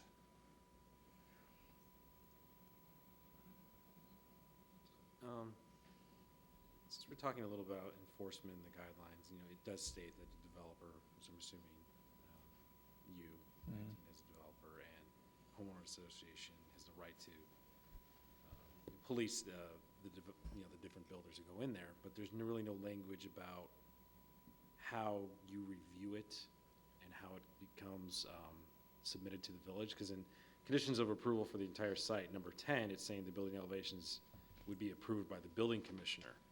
I would like to see some language saying that before it gets to that stage, it's been reviewed and approved by an architectural committee or the homeowner association. That's typically provided in the covenants Okay. for the subdivision, that there's protocol for submittals and so forth. We could provide that, certainly. It'd be my preference not to make this an ordinance, and to make it a condition of the HOA, and have the architectural aspect of this controlled either through returning to this board, or having some mechanism in place that's acceptable to assure that the house designs are maintained to a reasonable level. But as far as the protocol for review by the HOA in the future, you know, I would say that it's more than likely that we're gonna design houses, and there will be the occasional person that'll come in and say, I want to do this or that. But we're going to design the houses, and they're going to pick from, you know, 5 or 6 floor plans, and we'll make the changes to the facade. We're not talking about 150 lots, we're talking about 51 lots, so it gives us a lot more ability to be flexible in terms of the diversity in the design and materials for the development. So 2 things. One, the Stone Fence Farm subdivision, for example, 80 Brook Hill property was torn down, was redeveloped, and the HOA had approval over design guidelines and the overall architecture of the property. Now, obviously, the HOA won't be established at the outset because no one will be living there. So there has to be some mechanism in which approval of the initial homes can be done. And so there's not just a matter of, 4 homeowners deciding the architecture for the rest. But I think You'll there should control it. be, You'll control it until right. turnover. yeah, but I think there should be some language in the conditions that states that he or a subcommittee of architects is actually approving those before they go to the building commissioner. Are you volunteering? Sure. No, but I'm. No, I He understand. could, as the architect, he could, with the guidelines, he could post that himself. And honestly, with the intent of this placement of item 10, a condition of approval, was to generate this discussion, because I want to make sure there's an understanding of, if this is something that the Planning and Zoning Commission wishes to do as their purview. Certainly that's your right. However, if you prefer not to have 51 meetings and you'd want to just have some sort of, design guidelines where it's subject to building commissioner or another group, that's certainly something that we could pursue. I just want to make sure it was something that there was something in there in place that would allow for review by an external factor, which in this case was our building commissioner. Which I'm fine with. But what's the building commissioner reviewing for? Is he reviewing for the mathematics of, bulk and setback, et cetera, or the aesthetics? Because typically villages don't view aesthetics. True. Well, I think the village, we do review architecture, we'll review materials Yeah. and those things. And now there's an ordinance, but does that ordinance apply to this? It would, and it would require a variation with the board for materials. Right. Can I make a suggestion that I think would make this easier for you? And First of all, let me state, first of all, I don't necessarily agree with the ordinance on residences especially. Right. There doesn't need to be masonry all over these things, all right? we agree. Especially if it's a shingle house, or it's a craftsman house, or suddenly. doesn't work. It's a little counterproductive. What I was going to suggest is that it's clear that this board is genuinely concerned about what this is going to look like when it's done, the aesthetic quality of this, okay? I don't have an issue having, by way of example, a conditional approval that would say, you know what, for you to be able to get a building permit, you have to submit your architectural drawings. And by the way, I said this earlier, we're not going to have, people aren't going to walk in and say, I want to build my custom home here. They're going to have a choice of designs that are pre-done. So whatever those designs are, we'll come back and we'll ask for approval. And we'll we have to sell it, and we have to show you what the materials are and what the facades are going to be. And if you're not comfortable with it, then we have to come back and make sure that the community is comfortable with it. But the point is that you have a fail-safe or a stop loss in terms of your ability to control what ultimately is built out there. We're not, this is not going to be like portions of Greg's Landing where you just buy a lot and you can hire your architect and you can do what you want. Will that happen? Yes, probably 5% of the time. It's going to be a builder partner with us. They're going to come in. We're going to work with them on developing exteriors and floor plans that are consistent with what we've represented and what they do, and you're going to have the opportunity to review that and approve or disapprove of them. But it's the only way that I can think of. I absolutely do agree with Mr. Chairman's comment about making this a part of the ordinance. I think that is a recipe for trouble. So are you suggesting then that you would have a building permit as of right, assuming that what you sought to build was something that was, quote-unquote, a pre-approved by the village architectural design, and then approved by whoever has control of these design guidelines at the neighborhood level, whether it's you, the developer, before turnover, or it's the association after turnover? If they came with those two things in hand, the building permit, assuming it met other ordinances, et cetera, would just be as of right versus a discretion by the building No, I'm commissioner? saying that they would not get a building permit unless the plans were approved or they were consistent with the drawings that were approved. No, so I'm saying is that a lot of times what we see, other than purely custom subdivisions like some of the ones in Greg's Landing, we see all the different elevations and they're approved. And then if there's an overlay like there is here with certain sorts of specifics in terms of the material, et cetera, Right. that if they came to the village with one of those so-called pre-approved plans that had gone through the village's approval process, and whoever is responsible for these design guidelines, it's either the developer pre-turnover or the association after turnover, with these are approved, it would be an as-of-right approval by the building commissioner? Or are you looking for, because right now it's kind of a discretionary approval, so it's not, you're not getting any as-of-right building permits here.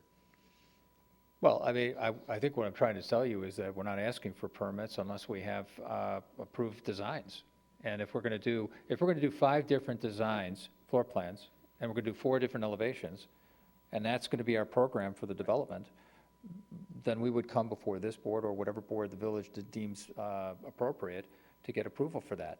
Now, on the other hand, it's possible, and I've done this with communities, where staff reviews it and looks at it and says it doesn't, excuse the expression, pass the smell test, and I think we need to take this back to the board because I'm not comfortable with this, or we are not comfortable with this.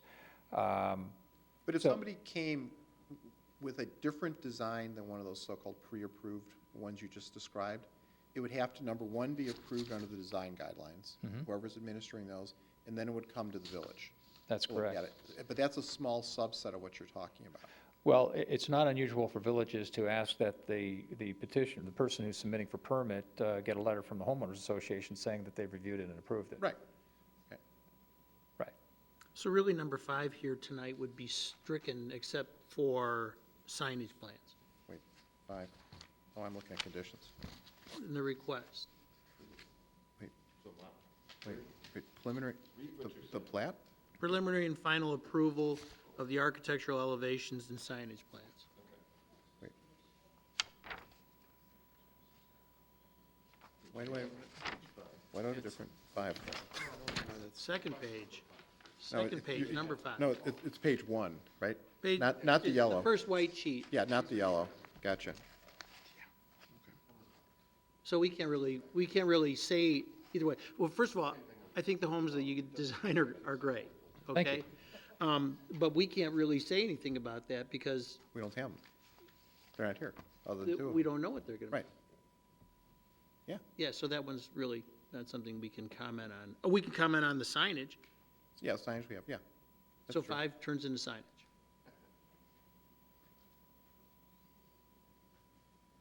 Right.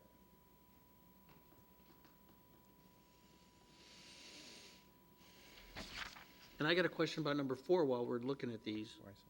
So if we're looking at preliminary and final approval of the plat, but there's still questions about the FAR. Can we really address that? Well, I can address that response. So it's how my report was written is it's a memorandum pursuant to the following, and it states that the request. However, when it comes to what the recommendation is by staff, it is for only preliminary approval only. And the difference there is with preliminary approval of the plat of subdivision, the way their development ordinance stipulates it, it's substantially consistent. The final will be substantially consistent with the preliminary. So there can be adjustments. It's just that in terms of, for instance, the 60-foot right-of-way, that would be something that would be consistent. Number of lots would be consistent. Well, I'm totally okay with preliminary. It's just the end final that, I mean, because Agreed. there's room. I mean, if this gentleman wants to design a home that's 3,900 square feet or 3,800, and it's good and it's right, well, then it's good and right and should be able to happen, okay? But we can't say yes or no with what we're looking at. Right. We can say preliminary, yeah, And that's why my recommendation was for preliminary plat of approval only. okay. Right. okay. I'd And love same to with get final approval tonight, but that's, I know, yeah, of course. yeah, right. It would I know there's sort of this process, There so. there is. It's amazing. Yeah.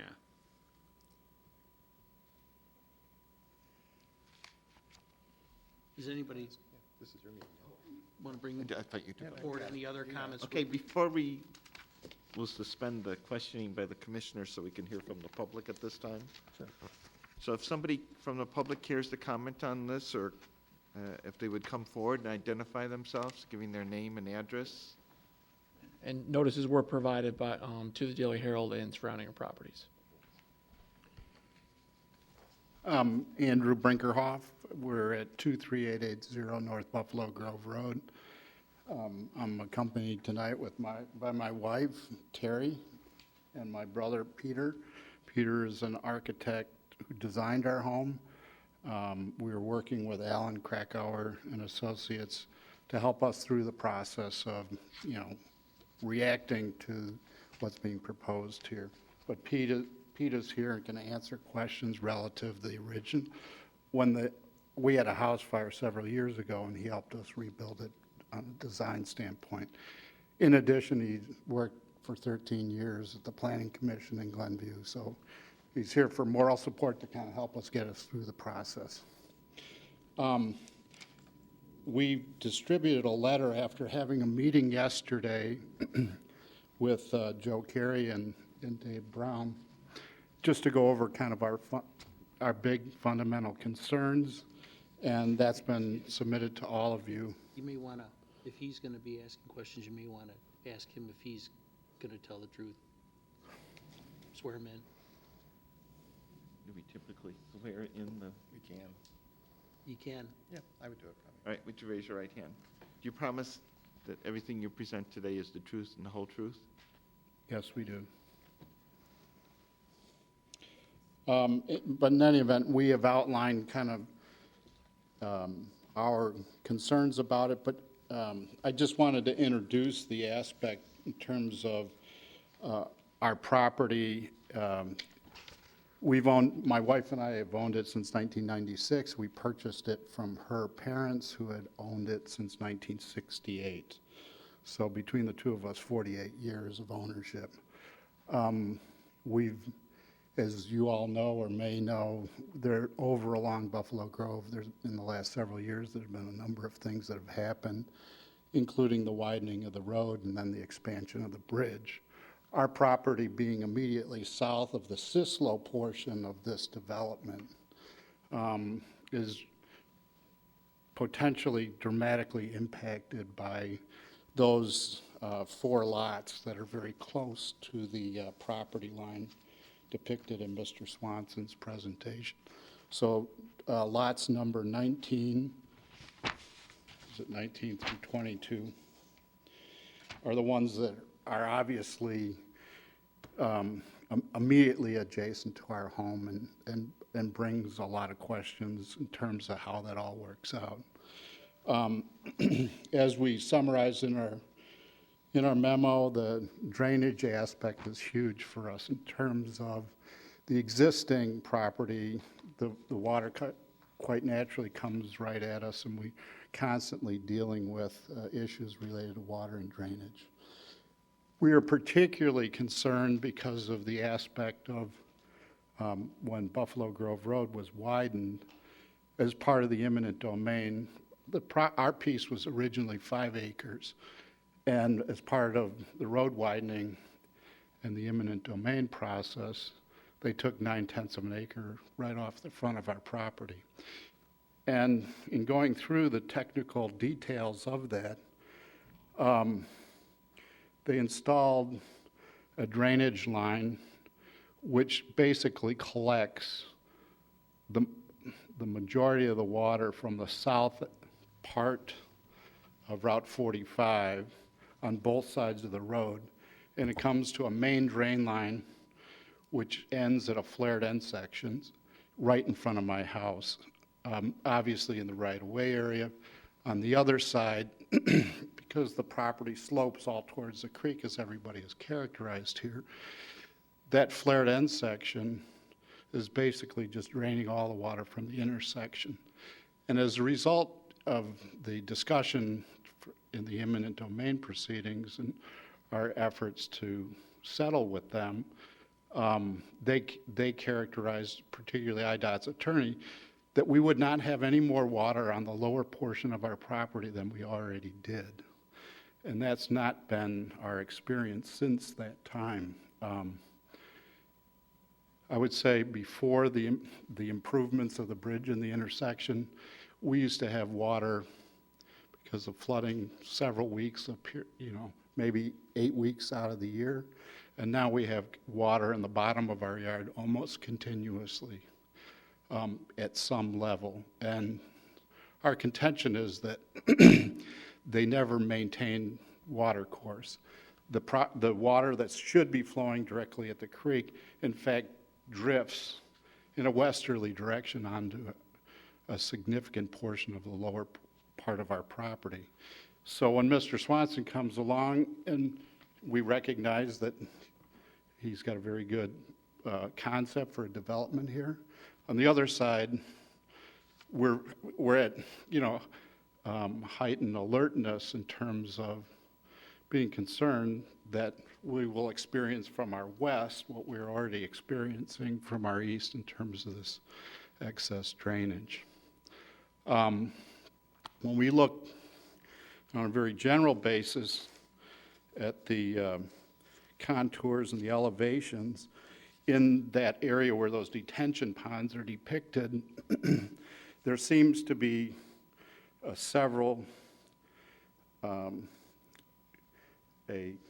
3 or 4 foot differential between the elevation of that versus the eastern portion of our property. And we're very concerned that obviously once the water gets to that point that it's going to drift over on an easterly basis. In the area immediately south of those lots that are just to our north,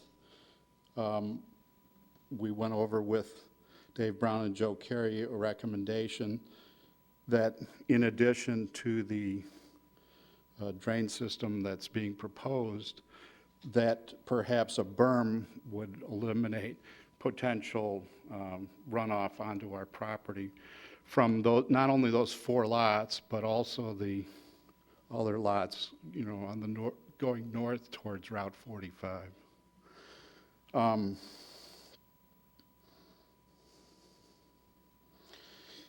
And we understand that Mr. Swanson is proposing to maintain that conservancy area as a buffer between the property lines and our property line, and that's commendable. We would respectfully suggest that based on the quality of the trees that are there are a number of them that are that are in rather marginal condition or very old and are likely to not survive the proposed construction process. Or, maybe they might withstand construction but then die a few years later just because of the installation of the structures, the drain lines, et cetera. So we're very concerned about that aspect of it from the standpoint of we would very much like to preserve the trees that can be preserved in that area. On the other side, a berm that perhaps would undulate around those trees and save them would be awesome in our estimation. Plus, it would help out in terms of the drainage situation, keeping the potential water away from our property. So the next aspect would be the screening and landscaping along the south property line, which I started to describe with the trees. We would like to request that some consideration would be made about a berm, certainly on the north property, as well as on the 45, Route 45 side, as well as the Buffalo Grove Road side, that some, accommodation is being made for a berm, a planted berm. And if that's possible on the north and east side, why can't we wrap some of that around to the south side to give us some protection? Also, the potential of a planted berm where the trees would be, pine trees would be 10 or 12 feet in height, would give us some protection. Mr. Swanson depicted the elevation, the rear elevations of some of these, but what we've seen significant or descriptions that, in fact, there's a 9-foot walkout on those. So as we will experience that subdivision within 50 feet of our property line, that's not a 2-story structure. In fact, with that walkout, it's a 3-story. So that's quite an imposing edifice to have right there in that immediate area. The next. Plus the roof, it's 3 stories, so there's a walkout level, first, second, and roof. The next aspect would be the perimeter fencing. We saw different references to fencing, but it's not really located in any of the plans that we've seen. We are very concerned about, because we will have a large open space and the spacing of these lots will be very tight, to maintain a separate buffer between this subdivision and our property. If, there's very little backyard space on these lots, we mentioned kids or whatever, as a dad, the kids go to open spaces to play or whatever, and there's not a real strong definition. It really seems to bleed right from their proposed subdivision right into our open area. So we're concerned from a privacy standpoint and a security standpoint about that aspect. The final would be that at the time of the road widening, we had proposed to have both city water and city sewer, and we were able to achieve city water at the time several years ago. And the rationale for not making it available to us was the expense of bringing it on the sewer line underneath Buffalo Grove Road. And now that it will be, in order to service this subdivision, we would hope to have some ability to possibly tap into that if that's available to us. We face probably an engineering challenge from the standpoint of where the sewer line is going across, being at a higher elevation, but we know there's some options for pumping it up to that existing elevation.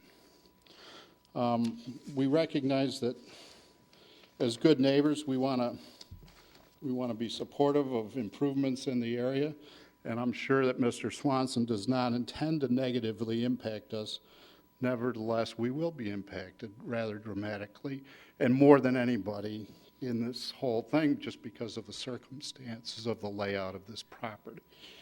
There's really no screening on the south besides that natural area with the plantings that will have to be removed, and as well as the west boundaries. We're concerned about the use of our property as open land, and that, again, in our estimation, there doesn't seem to be a strong definition of the boundary areas along our property. And I think that summarizes it. One additional item, I'm an architect, not a civil engineer. If the Village of Vernon Hills engineer could review, and I'm sure that you are in the process and have been reviewing, the elevation of the outfall from the two ponds is 673. That also is the elevation at the four corners of my brother's house.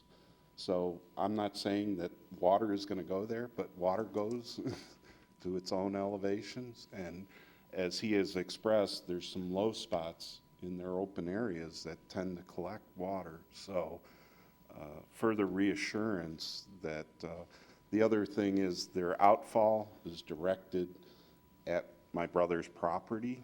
And if that could be directed to the other direction, it's a minor thing, but that is, that pipe discharge is going to exacerbate the problems that he's outlined in terms of water on the property. In our meeting yesterday with Mark Brown, I was a little bit surprised, Joe, when you said that he agreed in terms of the way it was proposed, that he did suggest some enhancements, maybe not total redo of the drainage, some of our drainage concerns, but some enhancements, some additional contouring. He felt it was very reasonable about the berm, wrapping the berm around to the southern portion. It's already going on the east side, on the Buffalo Grove Road side, wrapping it around, et cetera. He did have a number of recommendations for us in the course of that meeting, so thank you. Thank you. Is there anyone else? Okay, there being no rush to the microphone, we'll close the public portion of the hearing and continue with any questions the commissioners may have, unless the petitioner cares to comment on what was just mentioned. No, my comments are brief. Actually, I think that, I mean, we're obviously respectful of the Brinkerhoff. By the way, is it Brinkerhoff? Okay, all right. Want to be respectful of our neighbors as they've expressed the same concern with us.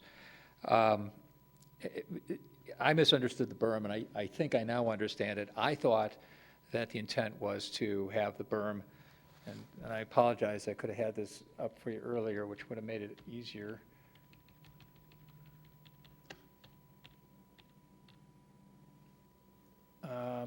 This is actually a better, just so I'm clear, we do have the berm running down here. Are you suggesting that we run it a little bit further? Is that the point? Across the southern west.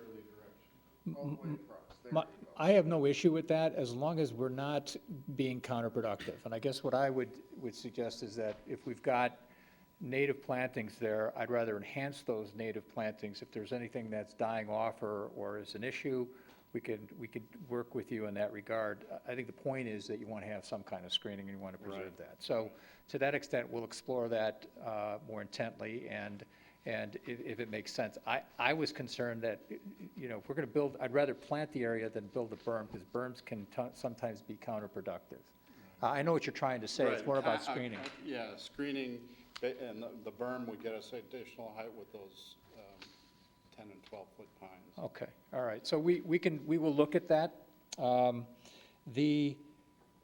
thought I heard from the representative from Pearson Brown that there's a depression in there that runs along where the drainage pipe is. I thought you described a swale back there, but I just don't see it on the engineering drawings, on the grading and utility plan.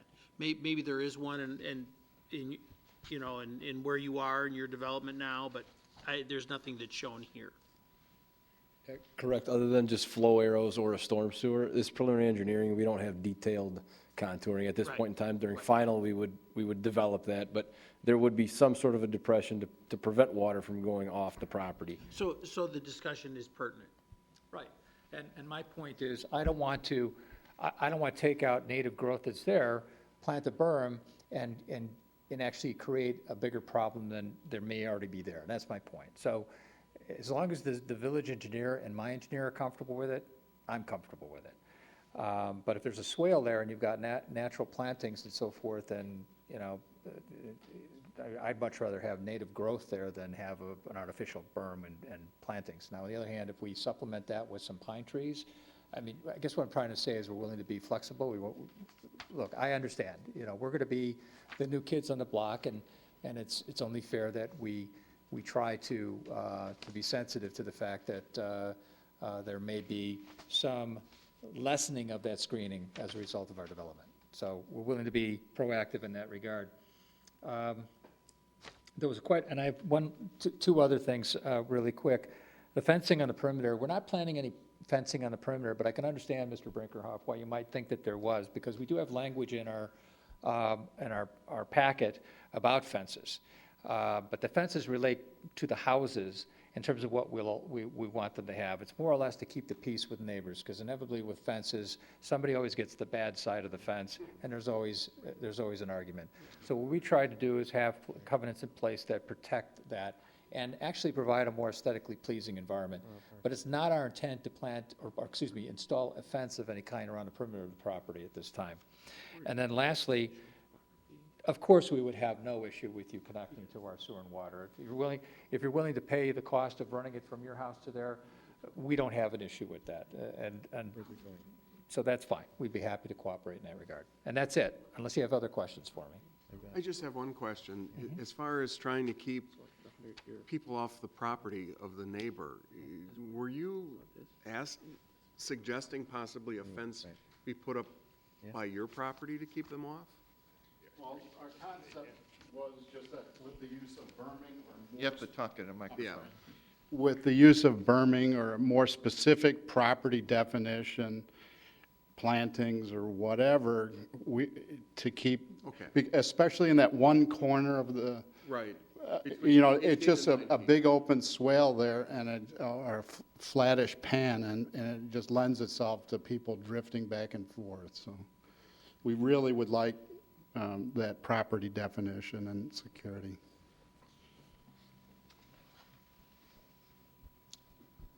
Well, as far as the natural growth there, once again, it's open space, and it's about as, in my mind, it's as good a barrier as you're going to get with neighbors. But as far as the pond is concerned, any plantings we do around there, we can consider, you know, putting in something that would provide the screening and the natural sort of discouraging occasional kid going into the wrong yard. I mean, let's face it, that's just, we're in the suburbs. That kind of thing is going to happen, so. Kids travel. Right. Not going to get around that. I mean, as far as, the staff's perspective goes in terms of anything like a fence, I really would strongly suggest that we look at what's existing proposed. I mean, the detention basins will act as a physical barrier that will kind of really set a definition of when you're out of your parents' backyard versus into someone else's property. Well, and there was a good point made there by Mr. Brinkerhoff regarding the overflow of the easterly pond.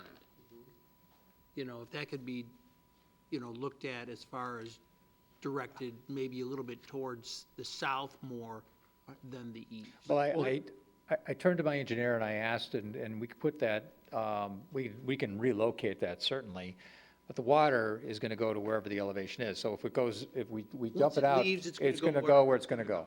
So, but yes, in terms of directional, if we can modify that, of course we would do that.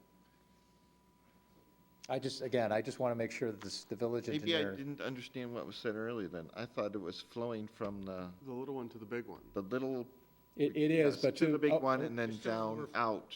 If- no, what was mentioned is really this outlet right here. There is a connection, you're absolutely correct. It flows here and it flows here into the ponds, and there's there's an interconnecting pipe here. This is the pipe I believe was the concern, because it does appear to face in that direction. So it's a matter of diverting it or relocating it so that it's not an issue. That's what it is. That's what he's talking about. Any other questions? Describe again, I was working on another question or reading something else while you were describing it, but your green space in the center of the development, describe what's going Oh, on there again. that's actually good. I'm glad you mentioned that. Our intent there is to create an oak savanna, basically natural grasses, perhaps some wildflower mix, and plant bur oaks and pin oaks in that area.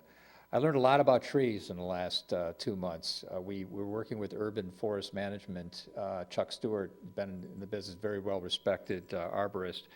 And it's almost like taking a college class. It's interesting to hear, some of the history of, trees and what works and what doesn't.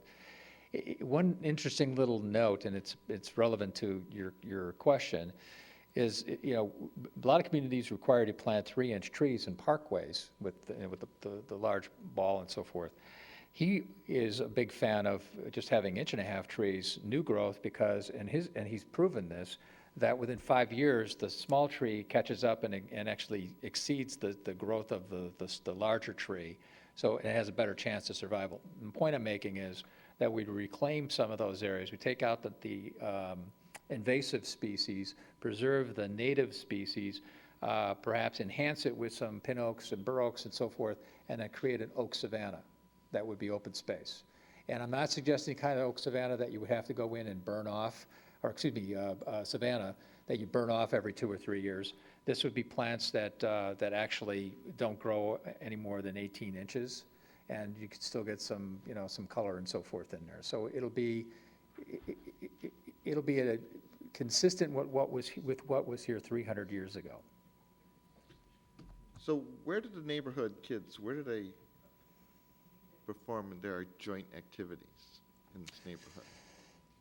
Well, we do have open space, there's no question around us, but I guess the easy answer is, and it's a sad state of affairs, but the fact is, kids don't play in their own neighborhoods anymore. They basically, they have play dates at one another's homes, and they go to parks, and they're involved in all kinds of activities. We're downsizing backyards. People talk about having big backyards. They don't have them anymore. It's more about having a rear patio area with fire pits and barbecues and so forth. You don't have kids go into big backyards and big parks around their neighborhood anymore. They go off-site for all of that. So just about every development we've been doing over the last 10 years has been this kind of thing. And in no case have we ever had any kids complain because they didn't have any place to meet and play. They absolutely have that. The fact is, we're surrounded by open space here. We've got some beautiful trees. Great place for a child to grow up. So, no, we don't have parks here, but we're blessed with some very fine parks here in Vernon Hills, and there's probably one of the nicest parks that I've seen in a long time just south of us, with the Township Park. So we're not lacking for activities. And I note that you did respond to the 18.3 sections of the ordinance. There weren't any questions on that, I trust. So I just had one final question, is that you gave us an inventory of the trees, but I wasn't sure if I just missed it or not. But how many healthy, good trees will you be removing? There's 1,900 trees there, and I actually asked Chuck Stewart about that this morning. The fact is, the easy answer is that most of the really good trees, or the average across the board is fair to Midland, basically. There's probably 1 or 2 what I would characterize as heritage trees, and both of them are in the south of where our buildings are going to be. So they're not going to be impacted at all. So, but there are trees, there's some relatively large oaks scattered around the perimeter. What we will do is we will, I can't sit here today and tell you that we're going to preserve every single tree in there because trees are fickle, especially oak trees. But we will set up a maintenance program that'll include clearing out invasive, buckthorn and so forth. Mr. Martin, who's here tonight, has already done that, and it's been quite successful with the trees that were left in his portion of the property. It's like night and day when you step from the Cicelo property to the Martin property. That coupled with the maintenance plan in place so that as we perpetually sort of maintain this project, there is a protocol in place for how trees are to be protected during construction, so that at least there's a chance that that tree can survive. Drainage patterns, root pruning, fertilizing, all the wonderful things that you need to do in order to do that. And I can tell you that we've done all of the above, and in some cases the tree still does die. It's just the way oak trees are. On the other hand, we intentionally clustered this so that we don't impact a larger portion of it, and we can reclaim some of these areas. And part of that plan is to, plant native species in each one of the yards as the houses get built, so that you slowly build up and fill in that area. The biggest concern I would have, and it's a tendency for some communities, I'll say, well, we want you to match the width of the tree. And if you think about that, you could be planting 14 trees on a piece of property, and those trees grow at some point. So it winds up having a negative effect. So what we'd rather do is work with the experts and create effective and proactive methods for how to address that, and we would definitely structure that. So to answer your question, the average across the board would be, they rate the trees based on a 4 being dead and a 1 being excellent. Most of the trees were in the 3 and 2 category, with most of them being 3 than 2s. I don't think there were any trees in there that were actually 1s, but we did have a couple of trees that were really beautiful specimens, but they were closer to Indian Creek. They weren't in any of the areas that would be impacted. Okay. So you still don't have a count though, right, of how many you would be removing that are in that 2 or 3 category? Actually, I think we could provide a count for that, and I can't tell you that tonight. I wish I were that good, but I can't. Now, when you develop, are you gonna clear all the land where the lots are and the street is? Is that all gonna be cleared at once? I think the game plan, I know, the game plan is to only clear those areas that will have to have significant grade changes. And that would include detention ponds or any areas where the road has to be built up in order to preserve drainage flow and so forth. In the areas, however, that are the lots, we're not gonna take trees down until we have to take trees down. And in the building pads, if there's the ability to save a 5-inch oak tree or maple tree, we're certainly going to do that. But we're not going to clear cut the entire site. Now, I will tell you that when we do go in there, it's going to look like we're clear cutting the entire site. It's just what it is. But the fact is, we're only going to clear those areas that would need significant regrading and so forth. Mm-hmm. Okay. Anybody else? Okay. All right, we have a standing motion to approve. I get the right page here. Page 5. Top left corner.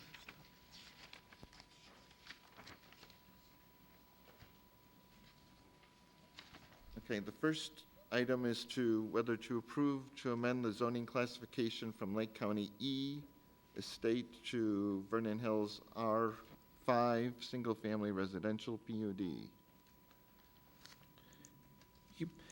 Commissioner Hesner? Wait a minute, I don't have a second. Sorry. Second. Sorry. Oh, Sorry. Wait, but isn't it, it's got to be pursuant to these conditions? And are we happy with these conditions? I would say the special use permit is typically the item that is approved via the conditions. But how can- this is just rezoning, But right? how can you rezone it to a PUD if you don't know what the conditions for the PUD are? That's good. We might as well go through the conditions. All right, we're gonna, Anyway, Yeah. we're We gonna, can attach them to all of them, except the sign. Or maybe that too. all right. Conditions for approval of the entire site. We decided about the guidelines, we weren't going to include them, is that correct? Well, we talked about it, I don't know what we decided. One suggestion I do have is to incorporate items that are pertaining to design guidelines or certain requirements for materials to be made subject to a condition to be incorporated within the annexation agreement. And that would be allowed review by our village attorney of the design guidelines, as well as making sure that the language is consistent, as well as it also gives us an opportunity to really clarify how those approvals will be made in the future, especially as it relates to the HOA and the incorporation of the development.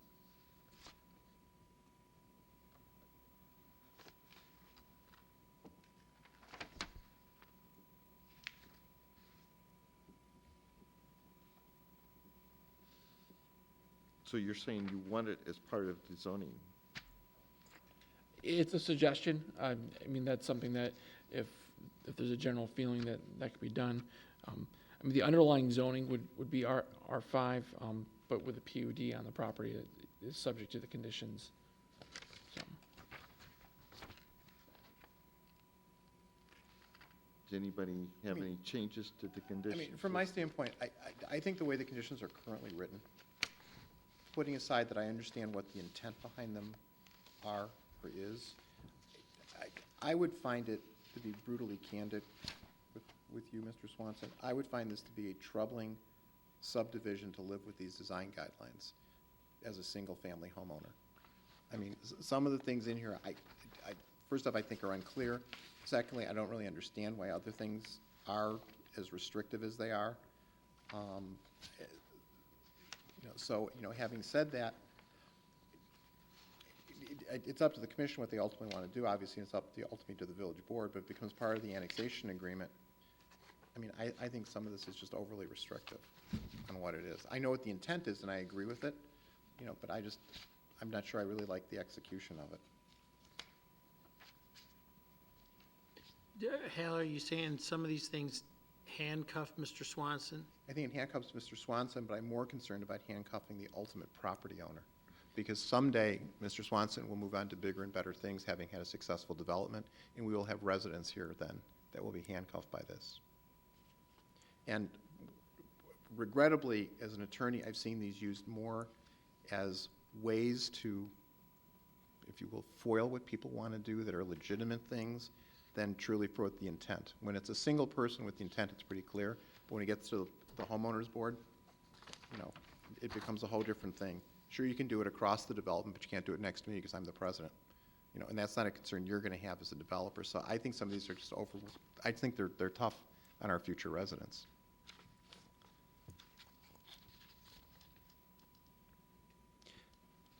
I think the design guidelines are kind of written, though, to, dictate a higher quality development than we're normally accustomed to. And I actually like these guidelines because they paint an accurate picture of what Mr. Swanson is envisioning for our community. Like a really high-end quality architecture. Every lot is kind of unique. The homes all have a consistent, flavor of materials. And I think down the road for a future homeowner, I think if the homes are already built, there's really not much they're changing to the outside of the house because all of it's been established at the initial construction. I think the design guidelines are there to, for the initial build out.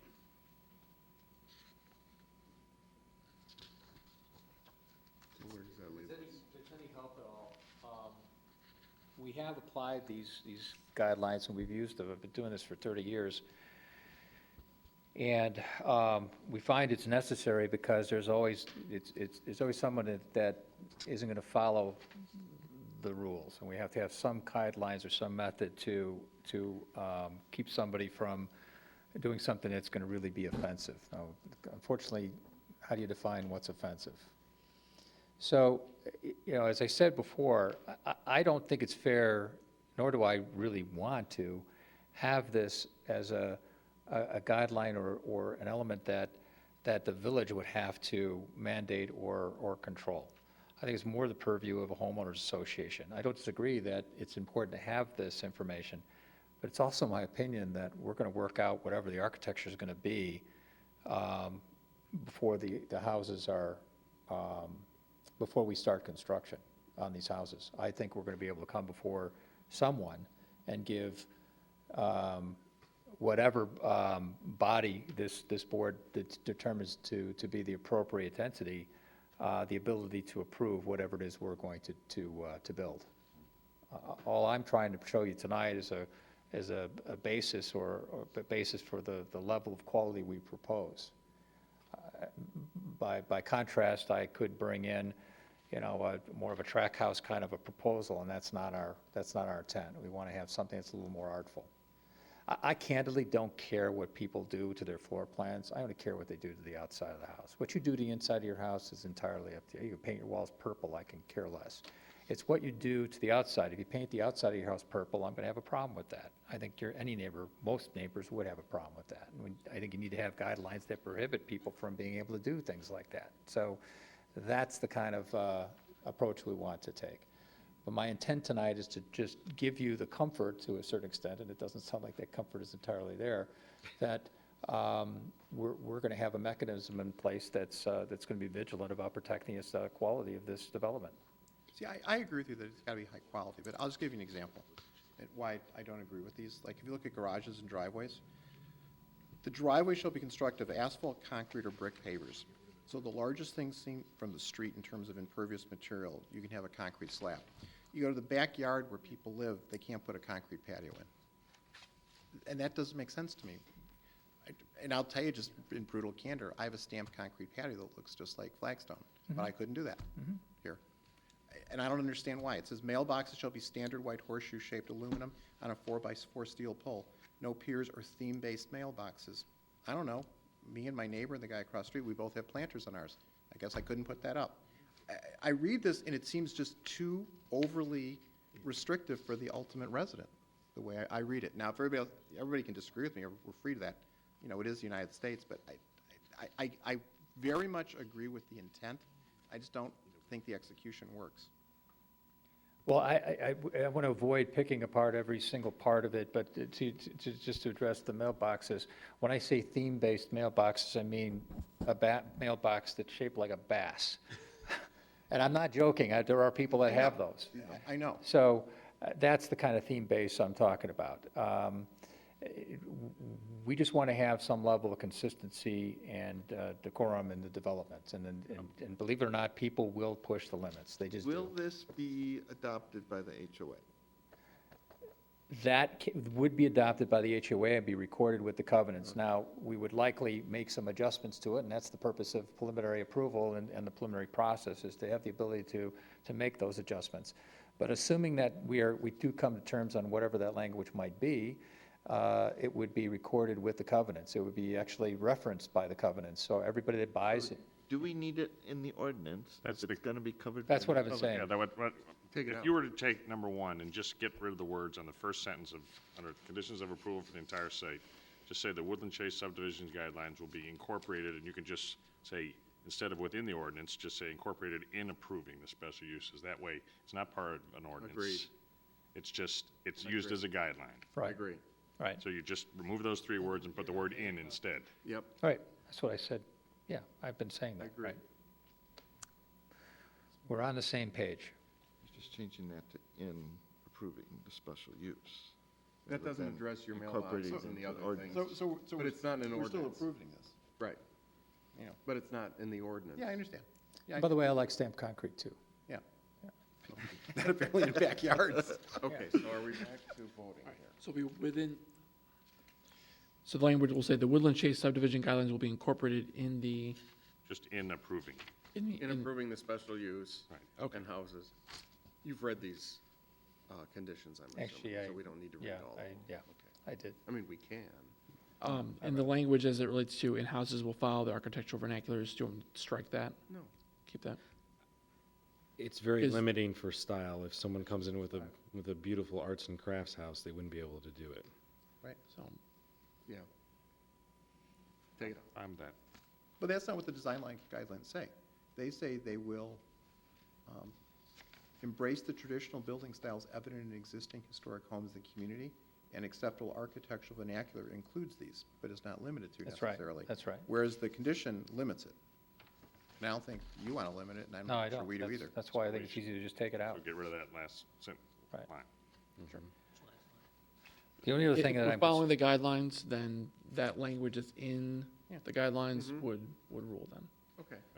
the only other thing that I want to make sure that is clear, I do want to have the flexibility to revisit and make sure that the sizes that we talked Yeah. about earlier can be, That's where it's going to be preliminary when we get further down. got it, got it. after follow. Yeah. But that's why you're not going to get final. Remember? Right. I never thought I'd say that, I don't want final Yeah. tonight. Okay. Any changes to any other conditions? Well, the dates on the conditions of approval for general compliance, I don't know. You know, I don't know why I concern myself with such things, but the dates on these drawings are different from the ones we've got in here. But if you want to make it all February 5th because that's when they were all submitted, that's fine with me. But that's not the dates on the drawings, but it's up to you all.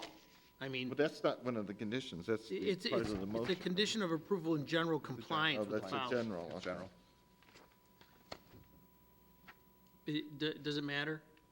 You mean that he's using receive date versus the document? Right, I was using the stamp date. That's as received, the received date. correct. I can Oh, I see. be more than happy to alter the dates to reflect the Drawing date, date. It's a- the drawing date. That's not an issue at all. Okay, I mean, that's the Scribner's okay. item. But what about condition 10? Building elevations will be approved by the building commissioner. Though we had the discussion, that's really not what you're looking for. We can scratch it. Right, you're looking for a different kind of, so you're going to come back with whatever the Right, we'll package. we'll come back, right. So 10 we'd scratch? Do, We know the burden's on us to prove Yeah. our point. if the guidelines are already covering 5 through 9, can we scratch 5 through 9?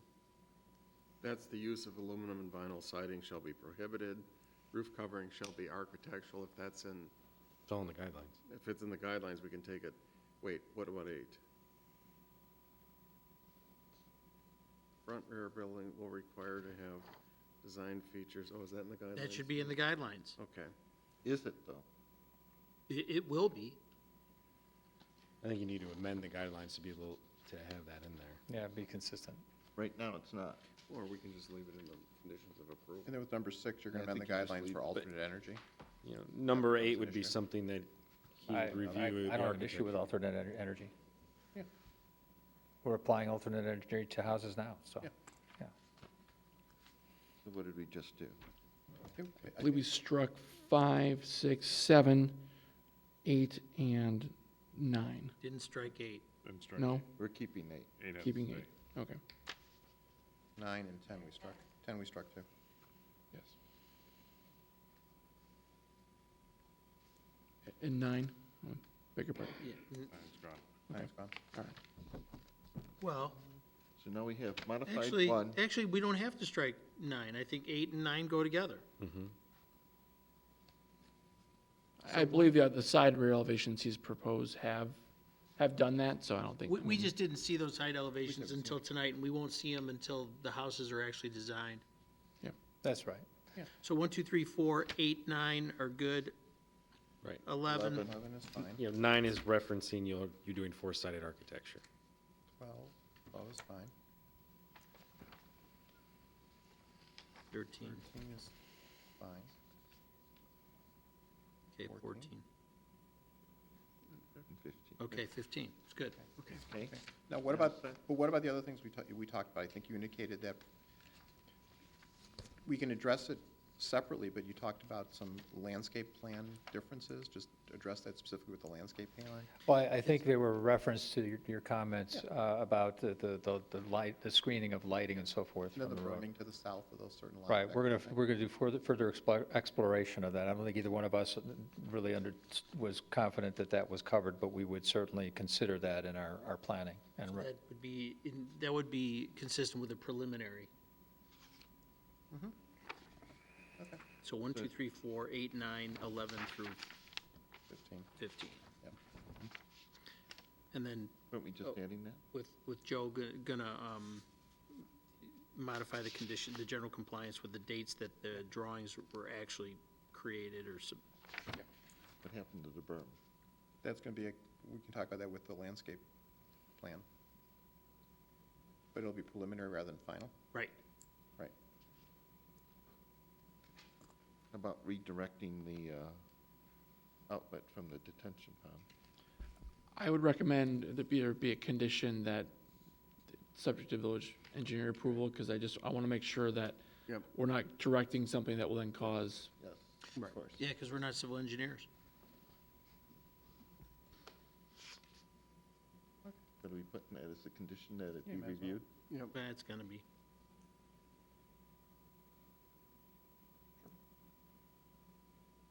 Okay. Reviewed. On the, just to point out, on the landscape plan, the colored one, they're missing the path that connects 45. That's, Yeah, do we need to note that at all, or? We don't need to note that, because It's on the engineering. yeah, it's on the engineering. Yeah. And it's, yeah. We need to finalize that anyways, because of some of the discussions we had this evening. Do we have a second? we Thought do. did already. Are you agreeable to all these changes? Al, Thank no, you. You had some notes. Was there any other conditions of approval? The only other thing I'm going to bring up, but I'm going to bring it up separately, is that I'm a huge proponent of sidewalks. So whatever we decide, but I like to see that voted on separately, whether there should be sidewalks on both sides of the street. We can vote on that separately if you'd like. Well, whatever you guys want to do, yeah, that's what I would like to see. Okay, so we have the first motion. I just want to clarify, so there's 1 through 15, and then the additional conditions of approval were, as relates to additional landscaping as a berm along lots 19 through 22? Or is that going to be Not some? to say it's a condition, but to say it's the review of Right. the possibility would be a condition. Okay, so as part of the landscaping plan that will be reviewed by the commission again, it will incorporate a berm Maybe. or some sort of screening We or don't other know that. aesthetic that Water, will right. provide. And then screening up at the corner, too. Okay, I just want to make sure Yeah. that we're We communicating can do that. that So with the we, landscape plan. okay, Yeah. Right, we'll likely do sightline studies and so forth. okay. Okay, so we have a motion. Well, one more thing. Going all the way back to the beginning with the issues of the schools, is there any recommendation we can make to the board of somehow looking at the school situation, districting? The village doesn't have any control over that. And we don't have any jurisdiction. We've tried to be kind of a referee in terms of coordinating meetings and getting everyone in the room together.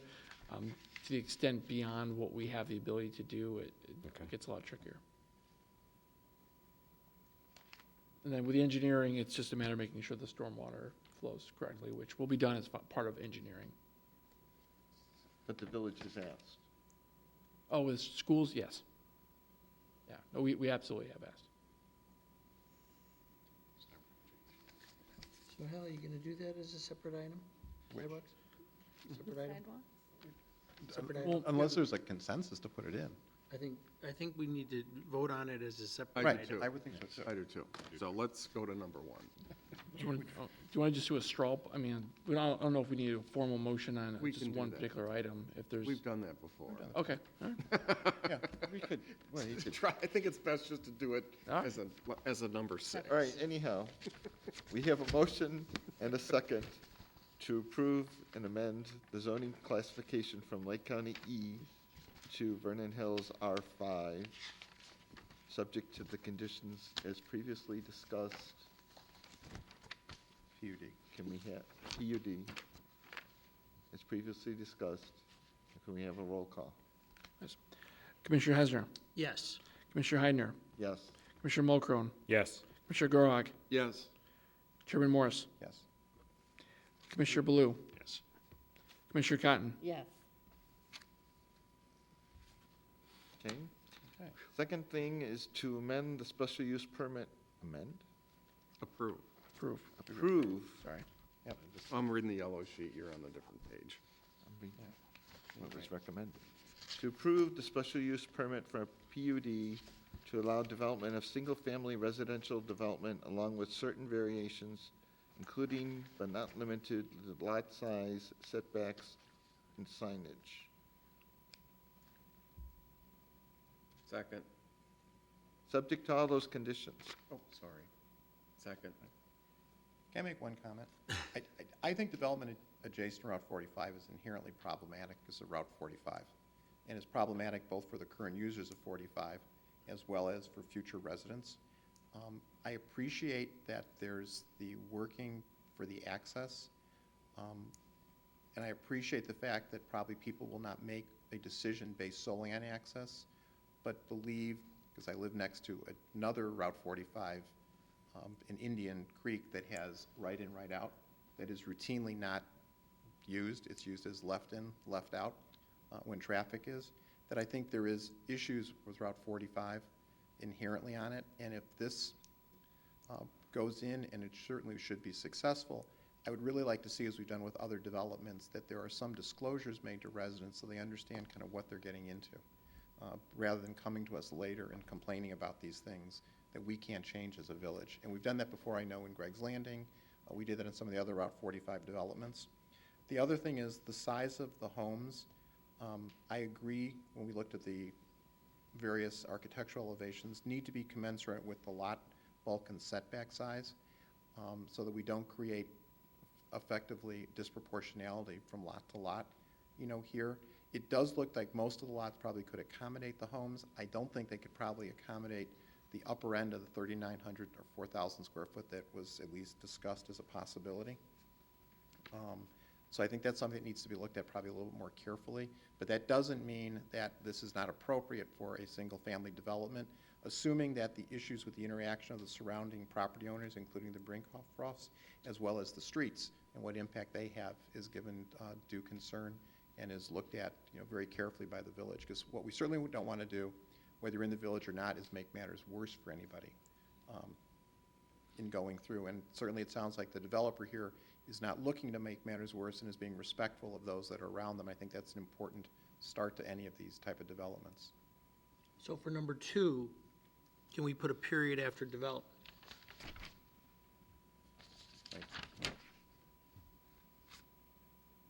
I'm looking for concurrence or a You mean disagreement. cross the rest of it out, is that There's what you're 3 of saying?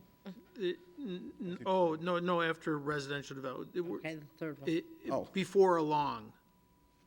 So what I think you're asking is basically you're approving the special use to allow for the planning and development, but then voting on the variations as a separate item in conditions. Correct. That's what you were saying? Actually, I was saying to eliminate along with certain variations, including but not limited to size, setbacks, signage requirements. Isn't that covered in, I guess it's not, never mind. Are you proposing that we vote on those separately, or are you just ignoring the topic? I know, I'm saying that the second part of that, I don't think, But is the problem lot size, setback, or signage, or is the problem really some of the bulk requirements on these lots with these setbacks? It seems it's more the latter. Yeah, that's what we wanted to give Is that? preliminary approval to, right? Well, this goes back to, I think, the FAR question. Right, that's right. And as to whether or not. Is that where this is That's- addressed? that's where In this number is- 2? yeah. Okay. that's where I'm Yeah, going. no, I think that in that case, I agree. I wasn't sure if it was in 3 or 4, but it's not. Okay. Instead of rather Plat of specifying an subdivision FAR. does, plat of subdivision does, Yeah. 4 does. 4 addresses that. Preliminary, I'm not on the right page, okay. Can you specify a maximum square footage rather than an FAR for the development? You know what, again, you know what? I don't want to put a limit on what's appropriate or what's not necessarily. And if 4 addresses it, then I think we Because should there's, leave it there. because there's a variety of lot sizes here. Yeah. No, you're right. Well, but all the plat subdivision does is it ultimately addresses the layout of the lots. It doesn't address what can go on the lot. And- Well, I would also add that everybody's got a definition of what square footage means. Sure. So that coupled with the fact that we're going to have walkout and English basements. So, okay, how does that get counted? And who's impacted by it? So by way of example, if we're limited to a 3,800 square foot house, you might have, depending on how you count that lower level, you might have 800 or 900 square feet that's eaten up right there alone. So I guess my point is I'd like to come back as a condition of this with language that embraces our discussion and is very definitive. And basically, it says, okay, this is what we're doing and why we're doing it, and here's a floor and a ceiling, and it's just that simple. And we work with what we already have in terms of the ordinance to do that. Then maybe what we do is eliminate 4. Defer it? Or defer it. I mean, we could say preliminary, but see, he's gonna have to come back with that Yep. discussion. Right. That's what he just said. Preliminary makes them come back with more detail. Right.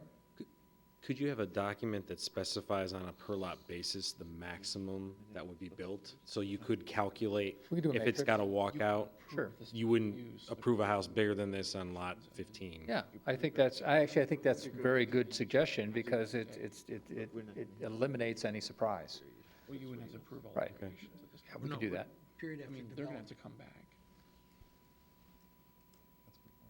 I just think the first part of that So you could sentence approve the is special good. use Yeah, I know, With agreed. Conditions. With, After development. yep. We were just talking about, he could come back with a list on a lot basis of the maximum house that could fit on that lot, including a walkout. I think that's appropriate. Yeah. Direction. Yeah, it's easy. That's a very Yeah. good idea. Yeah, It's good. This, Because then we're not worried about FAR, we're not worried about calculation, Right. it's just, that's what the lot can That's what hold. the lot can hold. right. Right. and I'd like staff to review that, they concur Well, Figures. they will before it comes to us. back to us. Yeah. Yeah.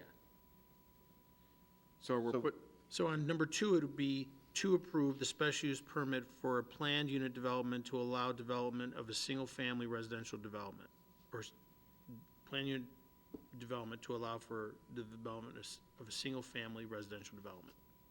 That's all we're saying. But isn't it then subject to planning and zoning approval of subsequent submission by petitioner on a lot-by-lot basis of what are we using, building envelope? That's our new Sounds word good. for tonight? That sounds good. That's good. Write it Is down. that, Got that, Joe? Write it down. Say that again. That's what he just. I don't want to agree to something that I didn't What hear. you just said. both my wife and my secretary say they can't read my writing, so that's not going to help you. Okay. So I guess what the question is, if you had an approved special use permit for a planned unit development to allow for development of a single-family community as described here, putting aside the actual where the lines are drawn, subject to, it would be subsequent planning and zoning approval of a submission by you the petitioner on a lot-by-lot basis of the available building envelope. Allowable Say that? building area. Allowable Allowable building area. FAR. Allowable building area. Yeah. And there we can consider everything, well, I guess it would have to be allowable building area and FAR. But it's all going to get wrapped up when you show what it's going to be. And Yeah, and I even can though agree we're with that. saying lot by lot, what there is going to be is ranges. I mean, Right. it's not going to be, you know. Right. It's Well, like 95 to 98, you know. it's rarely the minimum, it's always the maximum that is the Right. concern. Yeah. So, I'd say we just say a maximum floor area ratio, because you can say 2,000, no less than 2,000 square foot for a house across the board, and, you know. Yep. Okay. Well, it's got to be a little more than that because it also has to have this, you're not asking for a setback variance, so it's got to be within the setbacks. We agree, Right, yeah. right. So I'm just gonna repeat this back. To approve the special use permit for a planned unit development to allow development of a single-family residential development, and I would say subject to, that's my word, smithing. It's good if I can read my writing. Subject to planning and zoning approval on a lot-by-lot basis of the allowable building area and FAR.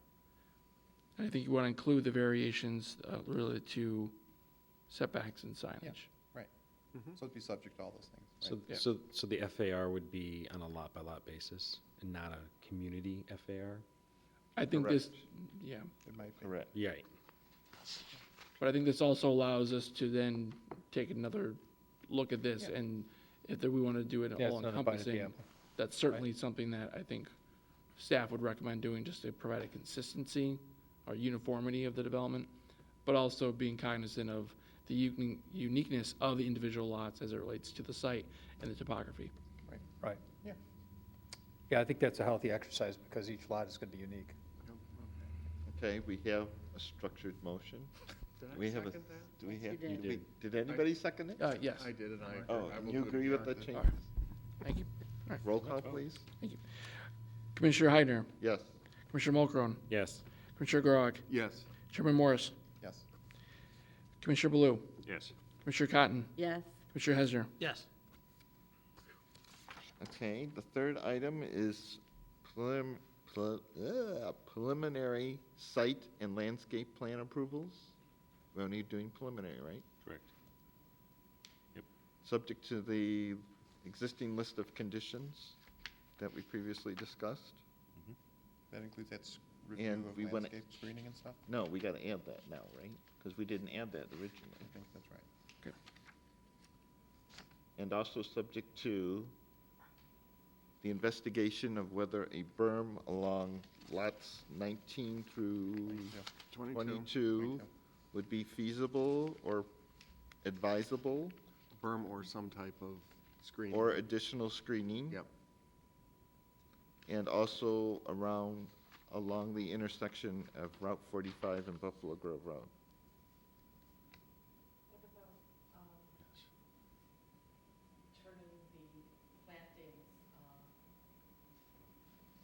To go west? That's the 19 to 22. Those are those. Yeah, those yeah, are that the was 19 to lots. 22 lot. Hooking it around and going in, yeah. Right. Right. So, subject to landscaping review of lots 19 through 22 to explore the possibilities of establishing a berm or additional screening between the proposed development and the adjacent property owners, and for additional screening or other landscaping along the Buffalo Grove Road and Route 45 intersection. What landscaping is that? That's for headlights. Make sure the headlights aren't coming. Oh, for like lot 25, Yeah. 24. So coming here, that doesn't, it's high enough that it, Okay. And do we have to add anything about this, what is it? I've lost it now. That one outflow from the little pond, or from the one yeah. pond that goes, That's going to be the subject. right. Goes through engineering on The overflow from the detention from pond. the detention pond What moving date? it. What that. date? Dave, we don't Engineering have would to look do at that. I think, yeah, I think I Proper can, flow from the Okay. detention pond. So we should put that in there. No. Well, this is landscape. it does include the site plan, so if you want to make a condition of approval saying the village engineer shall review and approve, I mean, The overflow. Just see if it overflow. can be The redirected west from pond, the east pond. neighboring lot. Right. Pointing towards the neighboring lot. I mean, we will do that regardless of it Regardless. making the condition, but if you'd like to have that in there, at least on the preliminary basis of the site Right. landscaping plan, I'm happy to do We'll that. do it. Sure. Okay, do we have a second on that one? Second. We have a motion and a second, please call the roll. Commissioner Mulchrone, Yes. Commissioner Gorok, Yes. Chairman Morris, Yes. Commissioner Baloo, Yes. Commissioner Cotton, Yes. Commissioner Hesner, Yes. Commissioner Heidner. Yes. Okay, and then we have preliminary approval of the plot of subdivision.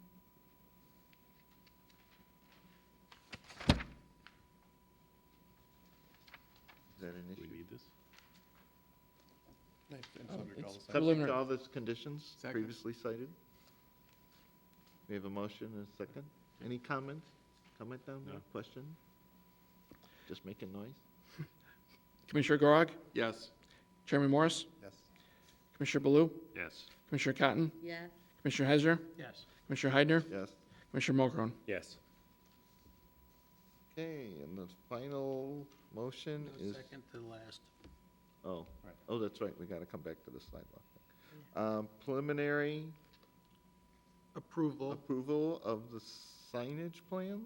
No, the right. architect, oh, yeah. No, just like, Yeah, just Signage. second, Okay, subject to the conditions. subject to the conditions, yes. We have a motion and a second.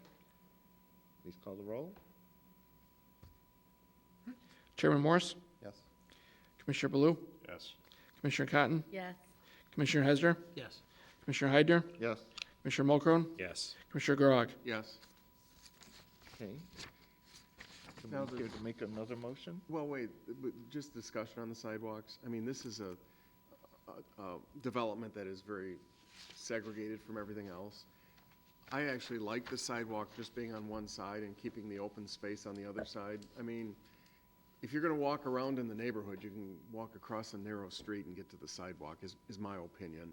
So, just my thought.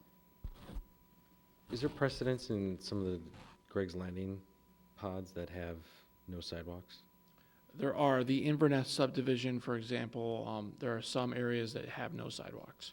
I live in Carriages at Grosse Point, and there's another small townhouse development on the corner. It only has a sidewalk on one side of the street. So there is precedence that has been set. Again, if this was here, where there's a lot of people can walk around, it's one thing. I mean, there it's just the people that live there. My only comment is, if you have a small child, you don't want to have them cross the street to walk down the sidewalk. You know, or contrary to what was said, I have children that played, you know, on the sidewalk. So I personally think that sidewalks are necessary on both sides. So it sounds like we need to vote. Okay. Yeah, I mean, I agree with Jerry. I think a sidewalk is for families a point of demarcation for children. You know, that which they do not, cross from a safety perspective. I also think because it is an isolated subdivision, it is more important to have the interconnection between the homes on both sides than it would be otherwise. So you can actually, go someplace not having to cross the street. People walk dogs, they ride bikes, their children play, the whole bit. I'll just say, in terms of why staff proposed that it was okay to have just one side, it was because we thought it created additional design aesthetic, especially with the lots kind of back away. I mean, there's some areas where there's 41 feet between the front of the house and the roadway, which we thought added a unique feature that really isn't in other developments within the village. And so the elimination of a sidewalk from part of that added additional aesthetic that really isn't around the community. So, just for your information as to why that was. Okay, now I need a motion. We're doing it by motion, or we're doing it by, Oh, how do you want to do it? I mean, we can do it by motion in terms of, should we add this as a condition of approval to amend the site plan to accommodate additional sidewalk on both sides of the street? Or if you like, it can just be a matter of a roll. straw vote. Yeah. I mean, it's your decision. I mean, there's no, A straw vote. I don't need straws. I don't know. It's getting late. So however you want to, guys, Yea or want to, nay? Yeah, Oh, all right. a voice vote? yeah. No. it's I gotta would be really, by- I would, No, not a voice, just go down the line and see what All right. everyone's opinion is. all right. It's an Poll. opinion A poll. poll. Oh, all right. Poll the commission. Right. All right. Okay, we'll poll the commission. All the way. Chairman Morris, I would prefer it on both sides. Commissioner Blue, One's fine. Commissioner Cotton, I prefer it on both sides. Commissioner Hesner, One side. Commissioner Heidner, Both sides. Commissioner Mulchrone, One side. Commissioner Garag, One side. 4-3, one side. I certainly can make sure that at a time when this does go to the village board for committee of the whole, that the record reflects that this was a discussion that was made, that it was a 4-3 in favor of one-sided, and make sure that they understand the concerns that were expressed here tonight. Okay, thank you. I think it's something that could always be added later, if the homeowners wanted it, The HOA? if the HOA wanted it. Yeah, that'll never happen. It would be a village expense. The developer's not paying for it, they're not gonna It's pay for private it. property, actually, I would never put it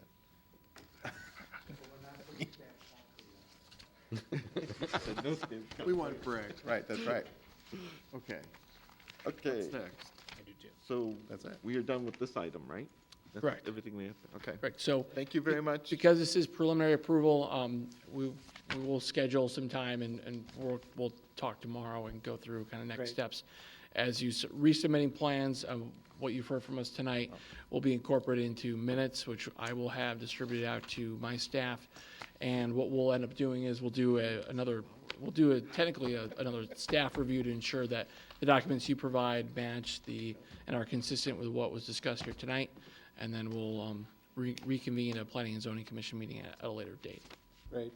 I appreciate all the really great input from all the members and your patience with me tonight, and we're not going to get snowed on, so that's a good thing. So I have a had great one evening. additional question. Uh-oh. I noticed there were utility lines going through the property existing right now. Are On they- the Route 45 side? No, actually, right through the middle, it looked like. Oh, those will be abandoned. Okay, Yeah, so, those will be abandoned. okay. Yeah. And we're actually working with ComEd, who has purview as to whether the lines can be buried along Route 45. So we're talking to them about that as well, so. And for all your information, all the developments along Route 45 have not had their lines buried along 45. It's only been within the development that lines have been required to be buried. Right. Right. So just but for your information. Is that because ComEd opposed it, or because they didn't want the expense? I think it's been both. I think if you look at the intersection and where those utility lines go and how the quantity of lines, I mean, there's quite a number of lines that run through that area, including ones that actually don't just cross the street, but intersect, at an angle across the opposite side. So it's more than just one line or, a couple. Thank you again, folks. Thank you. Okay. Okay, we have any development reviews? We had a lengthy discussion last week on development review, so I will not belabor what was already said, other than Regency's technical review comments are due on Monday. I did bring a copy of some architectural elevations that they have provided, some 3D renderings. However, I'm guessing not many people want to stay to look at them. However, if you'd like to, I'd be more than happy to show them to you this evening or at another date, and get you up to speed on that site as much as possible, so you're all aware of what's being. Which is this one? Is it This is the northeast corner of Milwaukee and Milwaukee? Town Line. Okay. We can do that another time. I just want to make sure that everyone's aware that we have the plans. If you want to look at them, be happy to stick around and show them. Okay. Thank you. Anything else? Nope, that is it. We have a motion to adjourn? All in favor? Aye. Opposed? We are adjourned. Thank you. I don't know why. Opposed, because I want to see the plans. I think we should have a caucus.